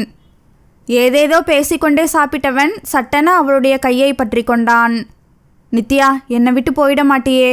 அவள் எதுவும் பேசாமல் மௌனமாக அமர்ந்திருந்தாள். நித்யா, நீ வந்ததால தான் நான் குணமடைஞ்சிருக்கேன். இல்லாட்டி பைத்தியமாகத்தான் இருந்திருப்பேன். நித்யா, நான் ஏன் இப்படி ஆனேன்னு தெரியுமா? நீ என்னை விட்டு பிரிஞ்சதால தான். என் மனசில் ரொம்ப குழப்பம். இந்த குழப்பம் தான் என்னை இப்படி ஆக்கிட்டு நித்யா. நீ என்கிட்ட திரும்ப வந்ததும் அந்த குழப்பம் போயிடுச்சு. எனக்கு நிம்மதி பிறந்துட்டு. ஆனாலும் திரும்ப நான் இந்த மாதிரி ஆயிடக்கூடாது. என் மனசில் அந்த குழப்பம் எழுந்தா நிச்சயம் நான் திரும்ப இந்த மாதிரி ஆயிடுவேன். நீ தான் என் குழப்பத்தை தீர்த்து வைக்கணும். தீர்த்து வைப்பியா? அவன் அவளுடைய கையை பற்றி கொண்டு சிறு குழந்தையைப் போல் கெஞ்சினான். சொல்லுங்க, உங்கள் மனசில் என்ன குழப்பம்? அந்த குழப்பத்தால் தான் எனக்கு மனநிலை சரியில்லாமல் போயிட்டு. நீ போன பிறகு நான் நல்லா தான் இருந்தேன். நீ இல்லைங்கிற எண்ணம் என்னை பாதித்தாலும் உன்மேலே உள்ள கோபத்தால் திமிராத்தான் இருந்தேன். ஆனால் நீ கன்சீவாக இருக்கிறதா கேள்விப்பட்டதும் குழம்ப ஆரம்பிச்சிட்டேன். உன் வயிற்றில் வளர்றது என் குழந்தையா இல்லை அந்த சாமிநாதனுடைய குழந்தையான்னு யோசிச்சு எனக்கு மண்டை குழம்பி போச்சு. அதனால தான் என் மனநிலை பாதிக்கப்பட்டுட்டு. சொல்லு, சொல்லு நித்யா, அது யார் குழந்தா? அதை நீ சொன்னாதான் என்னால் தெளிவாக இருக்க முடியும். இனிமே என் மனநிலை பாதிக்கப்படாமல் இருக்கும். நித்யா, நான் முன்ன மாதிரி இல்லை. உன் மேலே உயிரையே வச்சிருக்கேன். உன் பழைய வாழ்க்கை எப்படி வேணா இருந்துட்டு போகட்டும். இனிமே அதை நான் பெருசுப்படுத்த மாட்டேன். ஆனால் இந்த குழந்தை விஷயம் மட்டும் எனக்கு தெளிவாக புரியணும். அது சாமிநாதனுடைய குழந்தையா இருந்தால் எங்காவது ஹாஸ்டலில் கொண்டு தள்ளிடலாம். அது என் குழந்தையா இருந்தால் அதை நாம் வளர்க்கலாம். சொல்லு நித்யா, அது யாரோட குழந்தா? என் குழந்தை தானே, என் குழந்தை தானே. அவள் அப்படியே இறுகி போய் அமர்ந்திருந்தாள். கண்களில் ரத்தம் கொப்பளித்தது. சொல்லு, சொல்லு நித்யா, அது என் குழந்தை தானே, சொல்லு. அவளை பிடித்து உலுக்கினான். சட்டென எழுந்த நித்யா அவனுடைய கையை தட்டிவிட்டாள். சரசரவென வெளியே வந்தாள். பின்னாலேயே ஓடி வந்த சந்தானம் பேயை போல் கத்தினான். நித்யா, போகாத, என்னை விட்டு போகாத. உண்மையை சொல்லிட்டு போ. அது என் குழந்தையா இருந்தால் அது எனக்கு வேணும். என் குழந்தை தானே அது. சொல்லு நித்யா, சொல்லு. கதவுக்கு வெளியே வந்து நின்றாள். பின்னாலேயே வந்த அவன் அவளை மறுபடியும் பிடித்து உலுக்கினான். நித்யா கதவருகே கிடந்த தன் செருப்பை எடுத்து கன நேரத்தில் அவன் கன்னங்களில் மாறி மாறி வீசினாள். கால்கள் அவளையும் அறியாமல் அவளை மாதவனுடைய மகள் செருக்கப்பட்டிருந்த அறைக்கு அழைத்து சென்றன. கதவில் கை வைத்து தட்ட முயன்ற போது உள்ளிருந்து வந்த மெல்லிய விசும்பல் சத்தம் அவளை திடுக்கிட வைத்தது. மெல்ல கதவை தள்ளினாள். வெறுமனே சாத்தியிருந்த கதவு மெல்ல திறந்து கொண்டது. உள்ளே பார்த்தாள். அங்கே படுக்கையில் அமர்ந்தபடி மாதவனுடைய மகள் விசும்பிக் கொண்டிருந்தாள். தலையை கால்முட்டியில் பதித்து குலுங்கிக் கொண்டிருந்தாள். அறையில் மாதவனை காணவில்லை. மெல்ல அவள் அருகே வந்த நித்யா மெல்ல மெல்ல அவளுடைய கூந்தலை வருடினாள். அவள் மெல்ல நிமிர்ந்தாள். விழிகள் சிவந்து கலங்கி வழிந்தன. ஒரு சில தடவைகள் அவள் வந்திருக்கிறாள். அப்பொழுது அவளிடம் மிகவும் கனிவாக பேசுவாள். நித்யாவை பார்க்கும் போதெல்லாம் அவளுடைய முகத்தில் கனிவு பிறக்கும், தெளிவு காணப்படும். மாதவன் கூட அடிக்கடி சொல்வான், உங்கள் கூட பேசும்போது அவன் முகத்தில் மகிழ்ச்சி தெரியுது. கொஞ்ச நாளாக அந்த மாதிரி சந்தோஷத்தை நான் பார்க்கவே இல்லை. இப்பொழுது கூட அவளுடைய அழுகைக்கு மத்தியில் அந்த தெளிவு மகிழ்ச்சியும் தெரிய ஆரம்பித்தது. சிந்து, ஏண்டா அலறா? சட்டென கட்டிலில் அமர்ந்து அவளை மார்போடு அணைத்து கொண்டாள். அவ்வளவுதான். அந்த தொடு உணர்வில் அப்படியே சிந்து நித்யாவை கட்டி கொண்டு பெரிதாக அழுதாள். அந்த அணைப்பில் அந்த சிறுமியின் ஸ்பரிசத்தில் சந்தானம் அள்ளி கொட்டிய நெருப்பின் சூடு சுத்தமாக மறைந்து போனது. ஏண்டா ஏண்டா அலறா? தெரியல ஆண்டி, எனக்கு பயமாக இருக்குது. என்ன பயம்? எனக்கு அம்மா வேணும் ஆண்டி. எனக்கு மட்டும் அம்மா இல்லை ஆண்டி, எனக்கு அம்மா வேணும். சட்டென இறுக்கத்தை அதிகப்படுத்திய நித்யா சிந்துவின் நெற்றியில் முத்தமிட்டாள். நான் இருக்கேன், பயப்படாதே. நீங்கள் என் அம்மா இல்லையே, எங்கள் அப்பாவை கல்யாணம் பண்ணிக்கிட்டாதானே நீங்கள் எனக்கு அம்மா ஆக முடியும். கவலைப்படாத, நான் உங்கள் அப்பாவை கல்யாணம் பண்ணிக்கிறேன், உனக்கு அம்மாவாயிடுறேன். நிஜமாவா ஆண்டி? அவள் அவசர அவசரமாக தானே தன் கண்களை துடைத்து கொண்டாள். அதே நேரம் கதவை தள்ளி தெரிந்து கொண்டு மாதவன் உள்ளே வந்தான். அனைத்த நிலையில் கொஞ்சிக் கொண்டிருந்த அவர்களை பார்த்து ஆச்சரியப்பட்டான். அட, நீங்க எப்போ வந்தீங்க நித்யா என்றான். அவள் அதற்கு பதில் சொல்வதற்குள் சிந்து நித்யாவின் அணைப்பிலிருந்து விடுபட்டு அப்பாவிடம் ஓடி வந்தாள். அப்பாவை கட்டி கொண்டாள். அப்பா, நித்யா ஆண்டி உங்களை கல்யாணம் செய்துக்க போகிறாங்களாம், எனக்கு அம்மாவாக போகிறாங்களாம். அப்பா, இனிமே எனக்கு தலைவலியே வராதுப்பா. அவள் சொன்னதை நம்ப முடியாமல் அவள் நித்யாவை பார்க்க அவள் தீர்மானமான முடிவு கண்களில் தெரிய சிரித்தாள். எஸ் மாதவன், நான் முடிவு பண்ணிட்டேன். தாயில்லாத உங்கள் பொண்ணுக்கு நான் தாயாக இருக்க முடிவு பண்ணிட்டேன். தகப்பன் இல்லாத என் பையனுக்கு உங்களை தகப்பனாக்க முடிவு பண்ணிட்டேன். என் குழந்தைக்கு ஒரு நல்ல தகப்பனாக இருப்பீங்களா மாதவன்? ஒரு நல்ல தாயை தேடுற என்னால் ஒரு நல்ல தகப்பனாக இருக்க முடியாதா? அவன் கேள்வியிலேயே அவனுடைய உள்ளம் தெரிந்தது. நிம்மதியாக கண்களை மூடி மூச்சு விட்டாள் நித்யா. இத்துடன் இந்நாவல் முடிவடைந்தது.